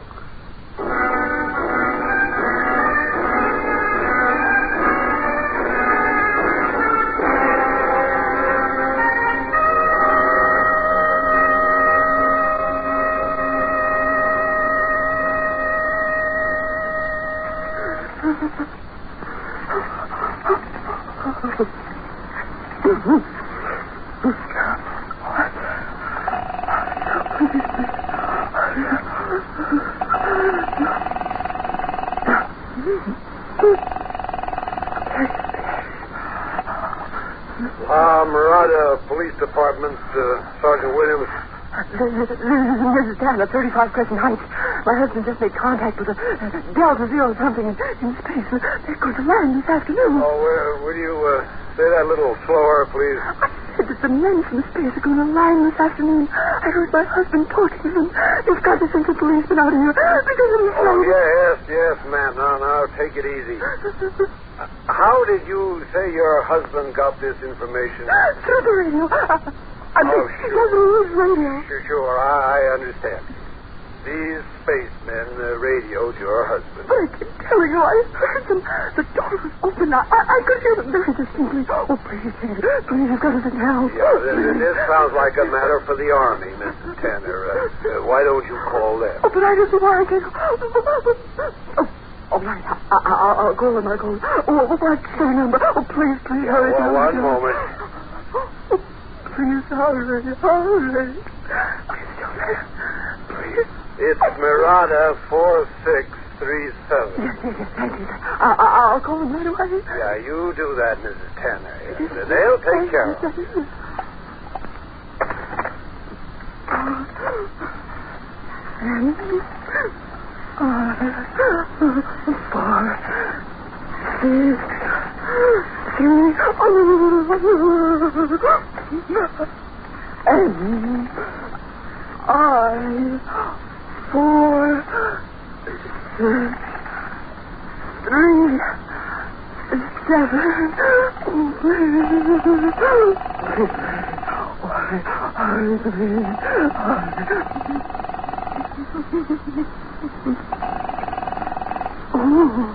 U.S. Army, Camp Ronald.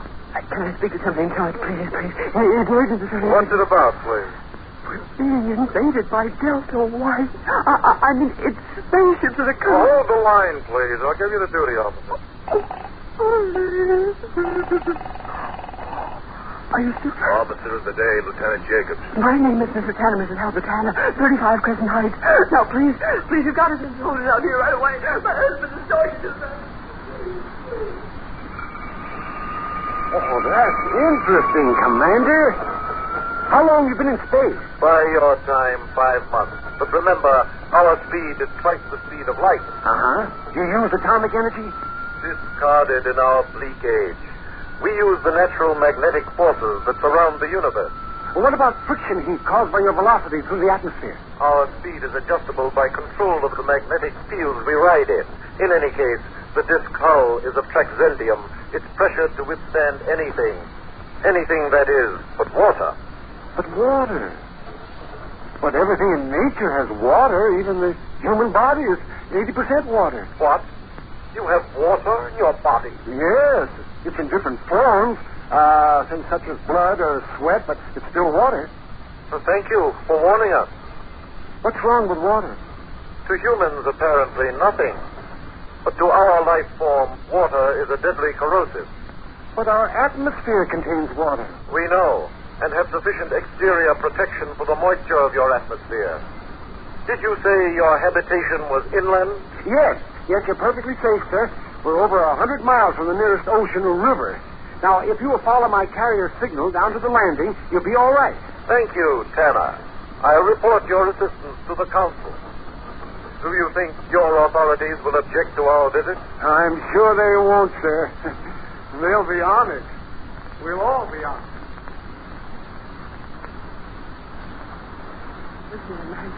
I mean, the bad noise is a joke. Are you not going to help? Mrs. Tanner, Theo is away for the weekend, and I've got an appointment. Can't it wait till Monday? Either you send help right away, or I'll send a report of your conduct to my congressman. With a copy to your commanding general. Yes, Mrs. Tanner. I'll be over.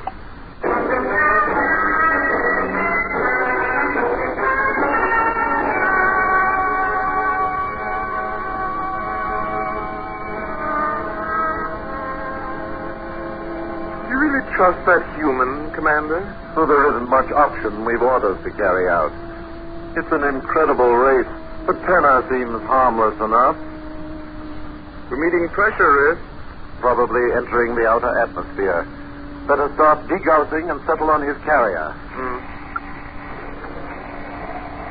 2700, 02. No change. Switch on the water oscillograph. Oscillograph on. Variation? None. Good. We'd better check again with Tanner until we see ground. Right away, Riz.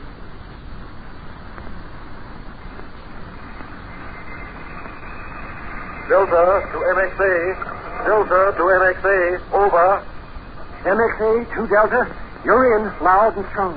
We're entering your atmosphere. I'll check your approach on radar and keep tracking you. We're going off ether. Leave your channel open.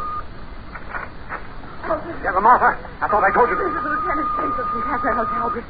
I heard you talking to the Delta man, and I'm a little scared. Your wife was worried, sir. She wanted me to come over. Oh, I see. I suppose she told your story about men from space. Well, yes, sir. Oh, all right. You probably think I'm crazy, but you'll see. They're coming in right now, using my channel as a ground approach. You've been through signal school? I'm from 27 Signal Corps, sir. I see. Then you'll recognize the equipment. There's something wrong, Riz. Wrong? Reverse the field. Quick, there's water. Tanner. We're approaching water, Riz. Tanner, cross-check our position. We have a danger reading. You're heading straight for us, Commander. You're safe. Why, you're perfectly safe. Check it again. There's a great deal of water. Did you check it again? Yes, I did. There's a great deal of water in it. Tanner. A great big body of There's water. water down there. Tanner, our signals are a danger. Strong danger. Cross-check your fix. Counter-resist the magnet. It's water. It's water. Masses and masses of water. Tanner, we've hit water. It's an ocean. Help! Help! We're burning. Ah! Delta? Delta! What happened? Cross-check their position, sir. The signal's getting weaker, but your fix is right. It's within 100 yards of this set. Let's get outside. Maybe it crashed into the field.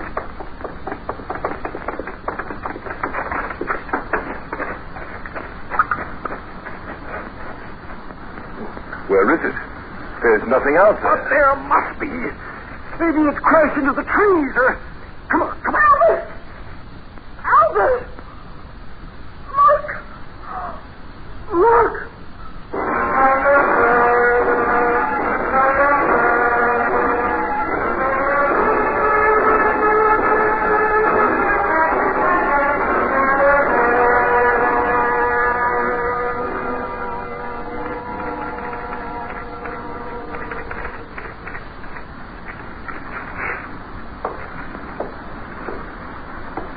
I'll read it, sir, but I don't... Go on. Go on. On Saturday, July 14th at 1400 hours, a telephone call was received from Mrs. Albert Tanner, etc., and so forth. And on going out to the back lot, we could see no sign of the space disc. Our attention was then drawn by Mrs. Tanner to the fish pond from which steam could be seen rising. On inspecting the pond, a small circular object approximately 8 inches in diameter could be seen floating on the surface. On attempting to retrieve the object, it disintegrated as if attacked by a powerful corrosive. End of report. Well, you forgot about the men inside. You've got to say something about their size. We never saw them, Mr. Tanner. What are you doing? Don't do that! What are you telling me? Mr. Tanner, I'm doing this for both of us. If I sent in the report, nobody would believe it. It's better this way. No! It's the truth. You saw it happen. Why, you know it happened. The only thing I know is there's no proof. As far as I'm concerned, it didn't happen. I never saw anything. I never heard anything.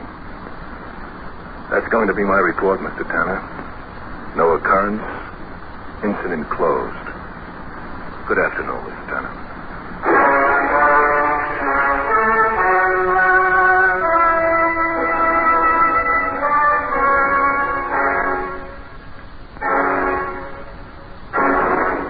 Under the direction of Anthony Ellis, Escape has brought you The Invader by Michael Gray, starring Howard McNear. Faye Baker was heard as Martha, with Edgar Barrier as the commander. Featured in the cast were Paul Frees, Peter Lees, Bill Bissell, and Leroy Leonard. The special music for Escape is composed and conducted by Lee Stevens. Next week, you are on a planet of desolation and utter ruin, awaiting the return of your comrades to carry you to safety, while the remains of life about you, crawling and evil, are slowly hemming you in and ruthlessly tracking you down to your death. So listen next week when Escape brings you Charles Smith's unusual story, North of Polaris.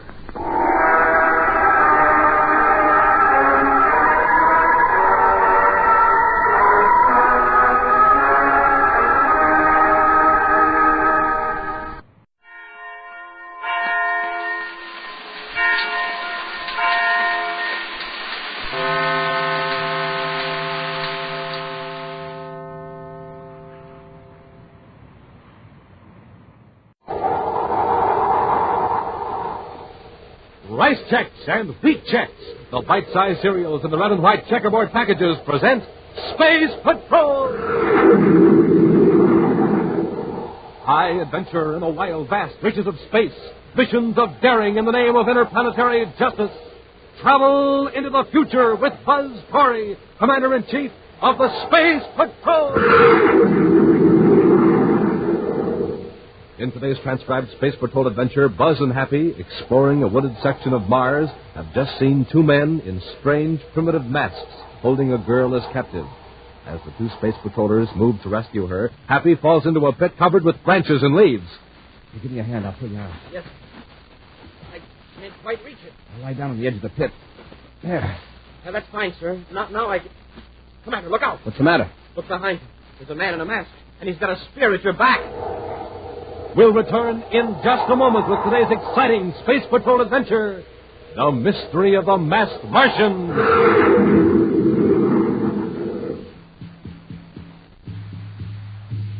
You hear those drums, Space Patrollers?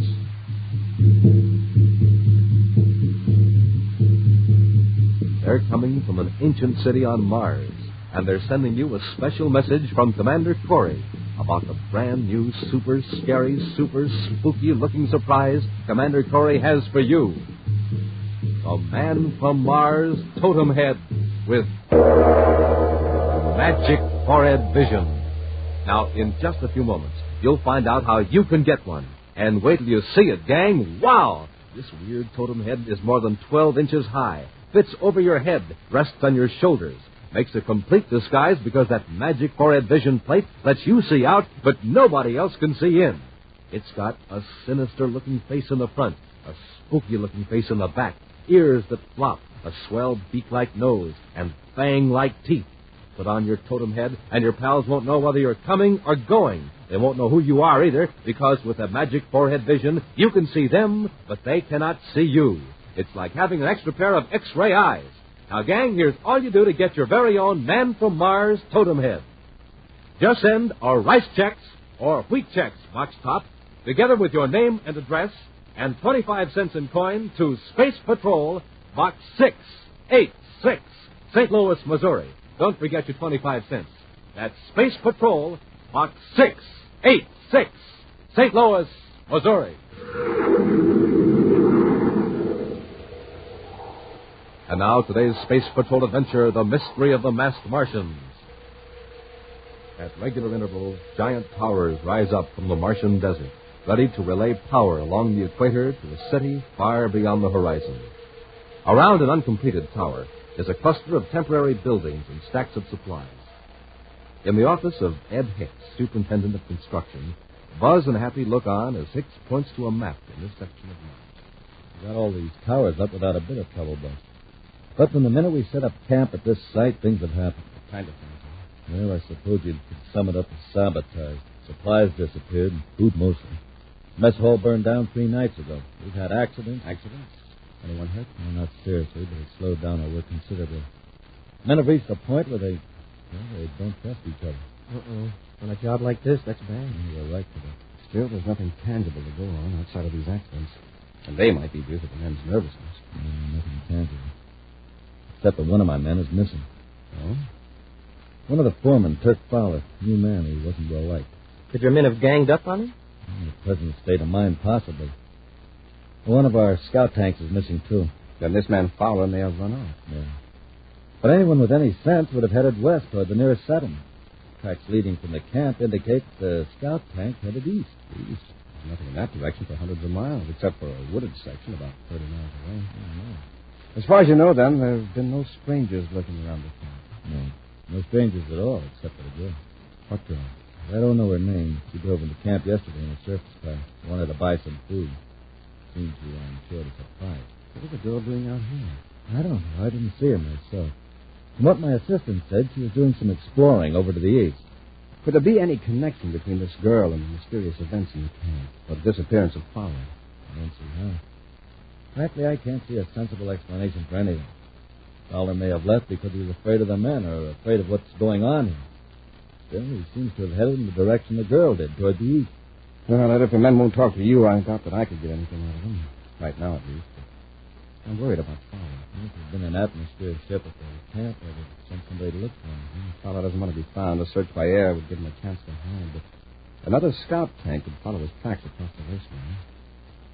Have you got one available? Yeah, sure. I'll have one fueled up right away. Fine. Happy and I will try to find them.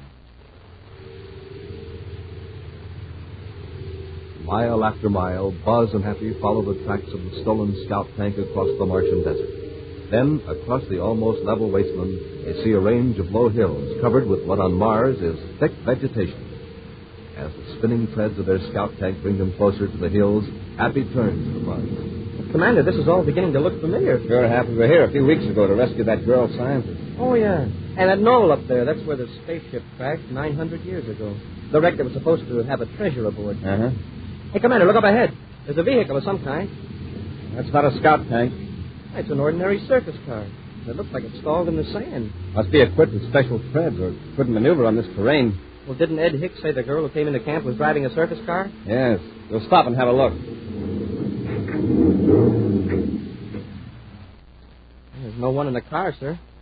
No one's in sight.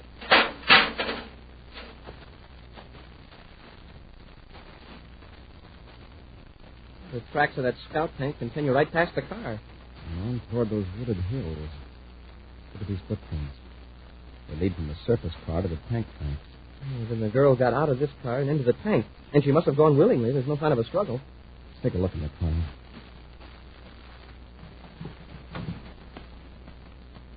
Let's see who this car's registered to. Uh-oh.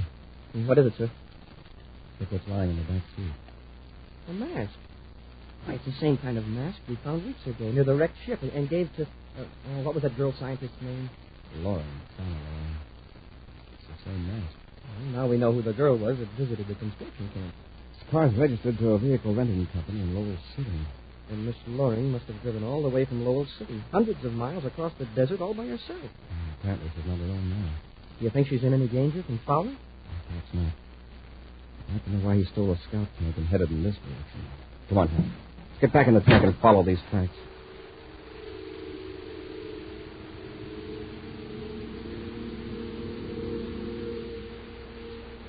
There's the tank, sir, right at the edge of the woods. And over at the left is the wrecked spaceship.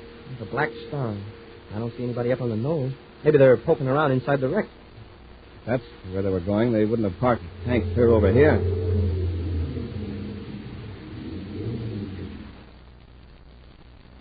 Probably exploring the woods, huh? Since Fowler may not be too delighted to see us. I'd go ray gun.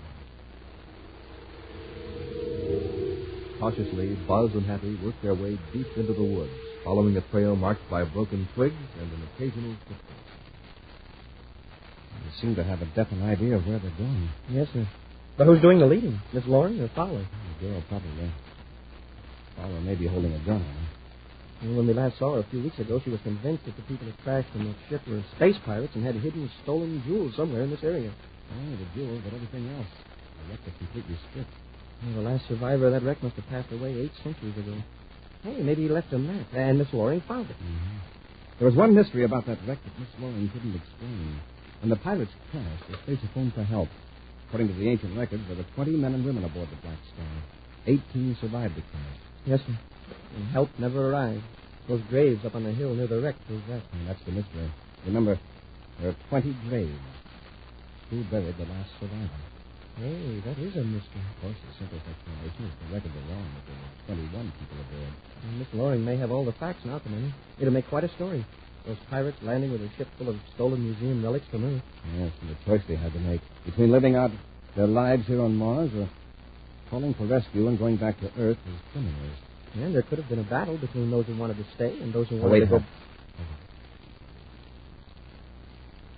There's a movement in that bush.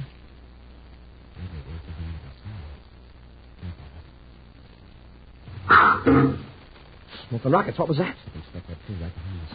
Commander, it's an arrow. Listen, whoever shot it is running away. Well, why would Fowler be using a primitive weapon like a bow and arrow? It's a girl. Diana Loring, she's in trouble. Come on, Hap.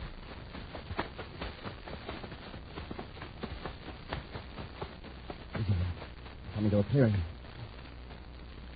Commander, look. Am I losing my mind? Just like the one we found. The big teeth, the bulging eyes, and the feathers. That's how they're dressed. And skins like criminals. They're carrying bows and arrows. They're heavy swords. They're wrestling. They start to shoot when they're ready. What about Miss Loring? Let's make her unconscious. I can't let her come. Important for me to get her away from those men. Just what I thought we did. Yes, sir. Hey! Happy.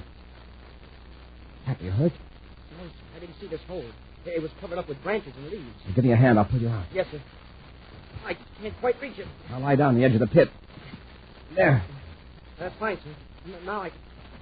Commander, look out. What's the matter? Look behind you. There's a man in a mask. He's got a spear at your back.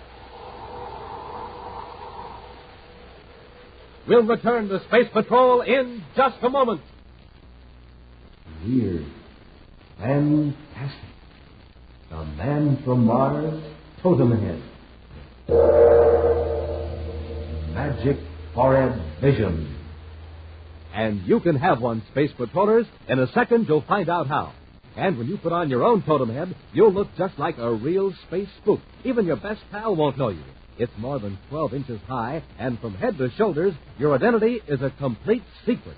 That magic forehead vision lets you see out, but your friends can't see in, or tell who's wearing the Man from Mars totem head.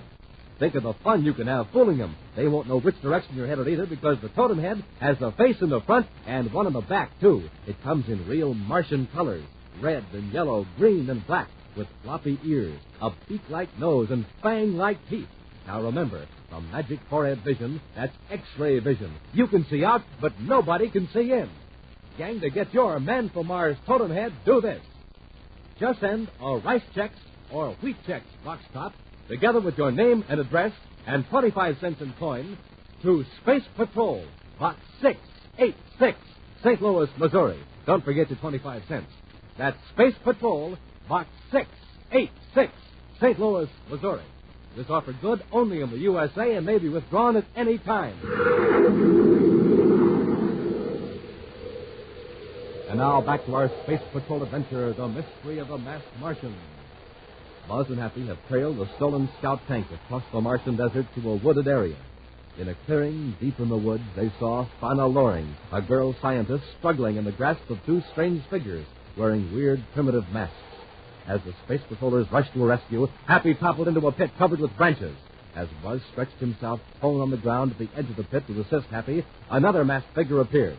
Right now, Happy is looking up from the pit, horrified as the man in the grotesque mask holds the point of a spear against the commander's back.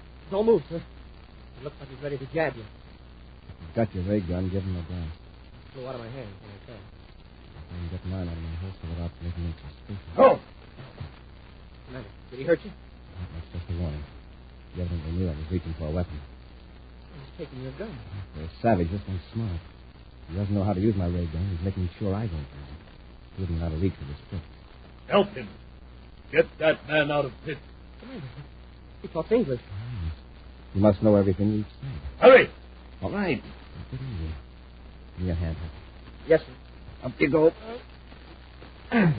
There. You stay right there. Do not move, or I will use my spear. We won't move. Who are you? I am Boyd. Captain Boyd. Stay where you are. stick your weapons into the pit. I don't get this, sir. These people wear those masks and use bow and arrows and spears, and yet they can speak English. And this one calls himself captain. Could have finished disposing of that spear, but he didn't. I could rush in now, sir. It wouldn't help Connor Loring, even if we overpowered him. Well, there go our guns into the pit. Go. That way. Across the clearing. All right, Borg.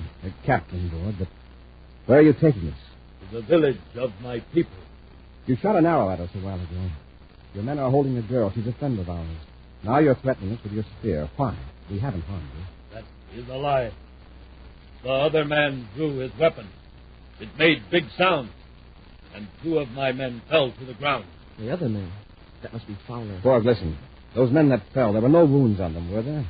No, but they do not move. They're merely asleep. They'll wake up and be all right again. Let us take the girl and the other man, and we'll go away. No. You are not of the Great Ones. You do not wear masks. Therefore, you are evil. Great Ones? Who are the Great Ones? We will not talk here. Go. I will follow you with my spear at your backs. You better humor him, Happy. I think Captain Borg will listen to reason eventually. With the masked Martian walking behind them with raised spear, Buzz and Happy make their way through the woods. At last, they come to a clearing containing a few rude huts. In the face of a cliff are the openings of several caves. As Buzz and Happy are marched through the tiny village, they're aware of faces peering at them through the doorways of the huts. Captain Borg pods them toward a cave guarded by a huge man, also wearing one of the strange masks and holding a spear. The guard stands as though he were made of stone, except for a stiff salute to Borg with his long spear. Get in the cave. I will come for you when my crew has decided your fate. Do not attempt to escape. All right, Captain Borg, but there are a couple of facts you ought to know. Get in the cave. Come on, Happy. Yes, sir.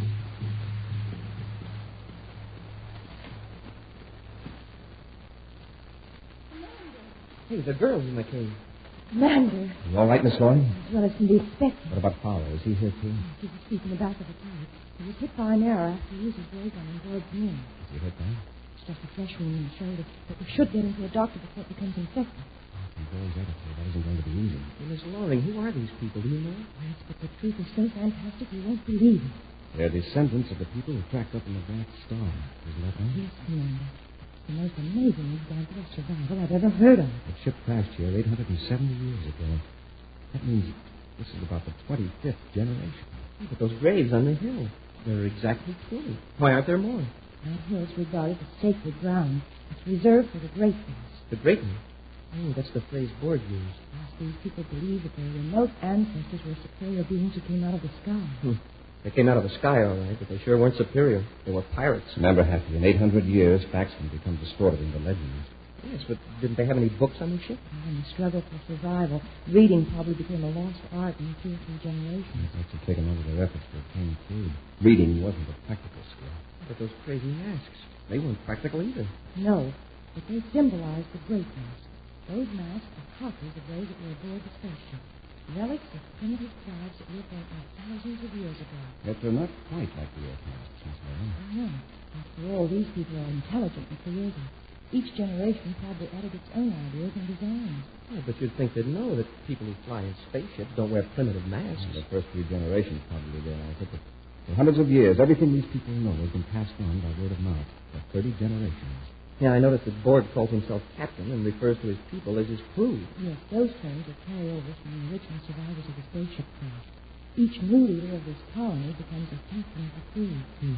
Sounds funny at first, but I guess it makes sense. How many people are there in this group now, Miss Ryan? Not more than 60. Oh, that's quite a mob. When they've got bows and arrows and we haven't got any weapons at all. It's ironic, isn't it? Those primitive weapons, those museum relics, hadn't been aboard that spaceship. These people couldn't have survived. That's right. Chances are the ammunition for the modern weapons is exhausted in a few years. Well, right now I wish the spears and bows and arrows were exhausted. How are we going to get out of this fix? The chief weapon now is to know how these people think and what they feel. Exactly. Now, if we can convince him... It's Borg. Well, Captain Borg, what's the verdict? Verdict? I do not understand. But no matter. I have met with my crew. We have agreed that you will not leave our woods alive. He's going to keep us here. It is nearly night. Deimos, the large moon, is already climbing across the sky. When he is overtaken by his swift little brother Phobos, I will come for you. The best marksmen of my crew will aim their arrows so that you will not suffer. Oh, that's great. Thanks a million. The great ones will be avenged. Until I return, goodbye. Well, I've been in some tough spots, but this is a nightmare. He calls the moons of Mars by their right names, and yet he's going to finish us off with bows and arrows, like some primitive savage. What are we going to do? Another half hour to be dark. It gives us about an hour before Phobos passes the other moon.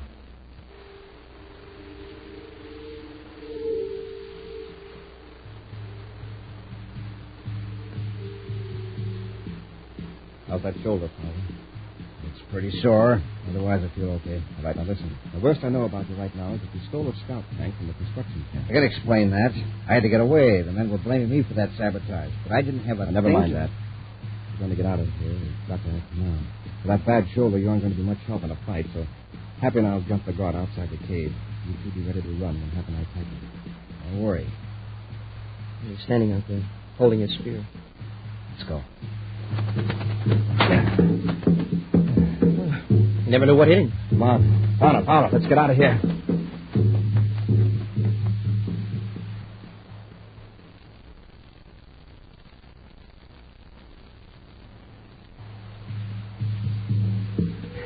Look, that bonfire's burning. What a weird sight.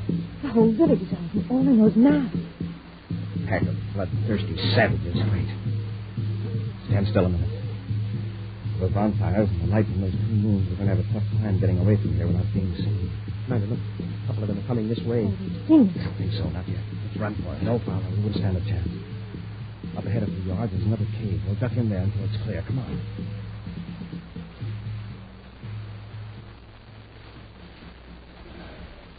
We made it. We aren't any better off now than we were before. Yeah? We haven't got a guard standing over us. And Ford's crew doesn't know we've escaped yet. Just let the commander handle it. Fowler, turn off that light. Take it easy, Commander. My back's to the cave opening. It won't show from outside. One flash of that atomo light and we'd have the whole village in here on our necks. Hey, look back there in the cave. Looks like a museum. Fowler, shield that light with your hand. Happy you and Fowler stand close behind Fowler to block any stray beams. Yes, sir. Wow, look at all this stuff. Masks, bows and arrows, spacesuits, and tools. And drums. Primitive drums. This one is African. And this is the southeastern Asia. Borneo, perhaps. Never mind the drums. Look at that. Wow. A whole chest full of gems. Diamonds, rubies, emeralds. This one is worth at least 1 million credits. Commander, this cave is sort of a shrine to these people. Here are the relics from their ancestors' ship, preserved for centuries. Interesting, isn't it?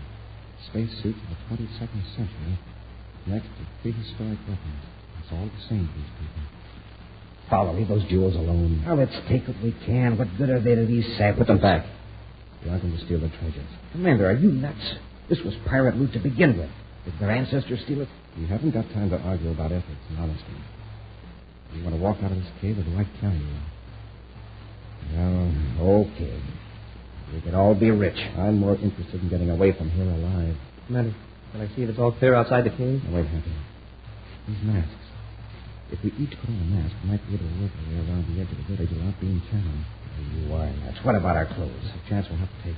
If someone gets very close, our clothing will merge with the darkness. It's worth a try. Sure, even if they know we've escaped, they'd never suspect us of wearing these masks. Come on. Pick a mask and let's get out of here.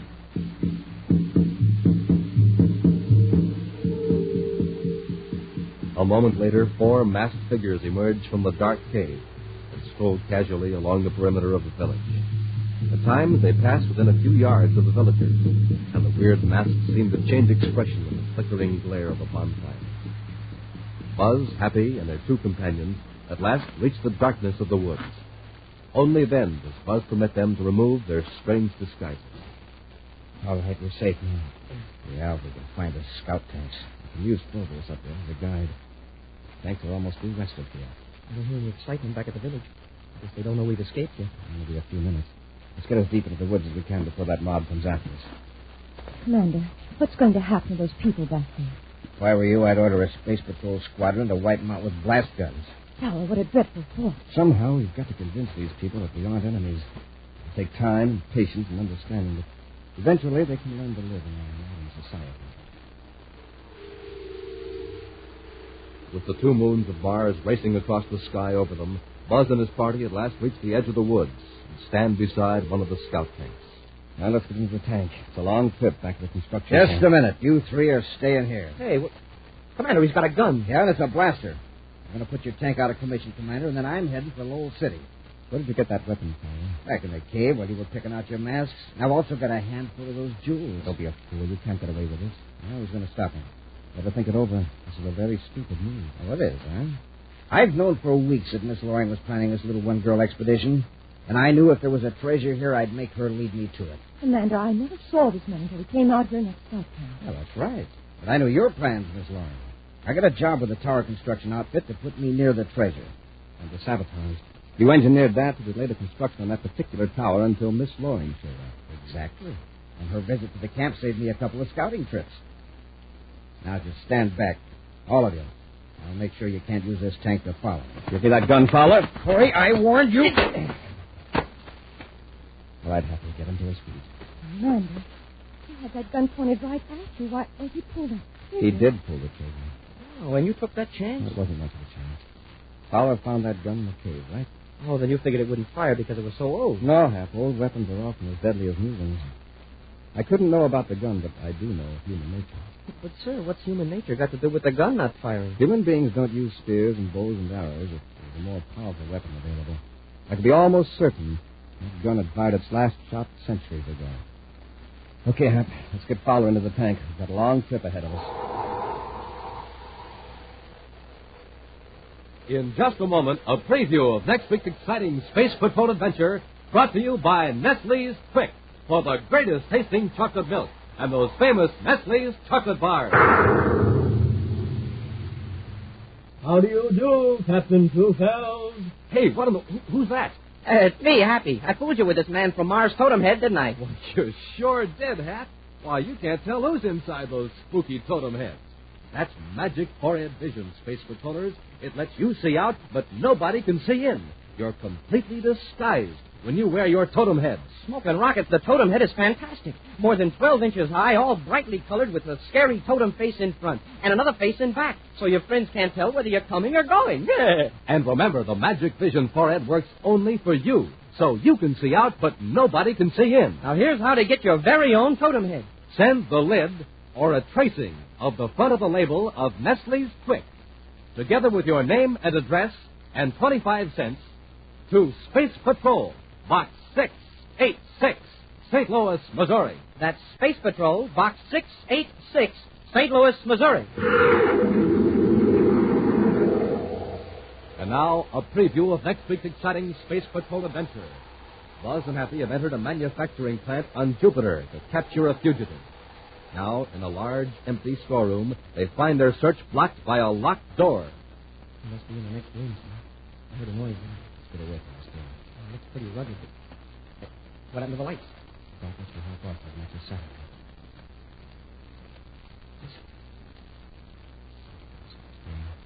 How did they get in? That came from the other corner. There are two of them here. They've got ray guns. Fire toward those sounds. We've got to hit them before they hit us. Be sure to join us next week for the thrilling story, The Tattooed Atom. Space Patrol, created by Mike Moser, starring Ed Kemmer as Commander Corey and Lynn Osborne as Cadet Happy, was written by Lou Houston, produced and directed by Larry Robertson, executive producer Mike Dever. Other players were Virginia Hewitt, Norman Jolly, and Ken Mayer. Dick Two-Fells speaking. Now, don't forget to tune in next Saturday and every Saturday for exciting action on Space Patrol. Space Patrol was brought to you today by Rice Chex and Wheat Chex, the bite-sized cereals in the red and white checkerboard packages. Be sure to see another exciting Space Patrol program on your local ABC television station. Consult your newspaper for time and channel. This program is broadcast for Armed Forces overseas through the worldwide facilities of the Armed Forces Radio Service.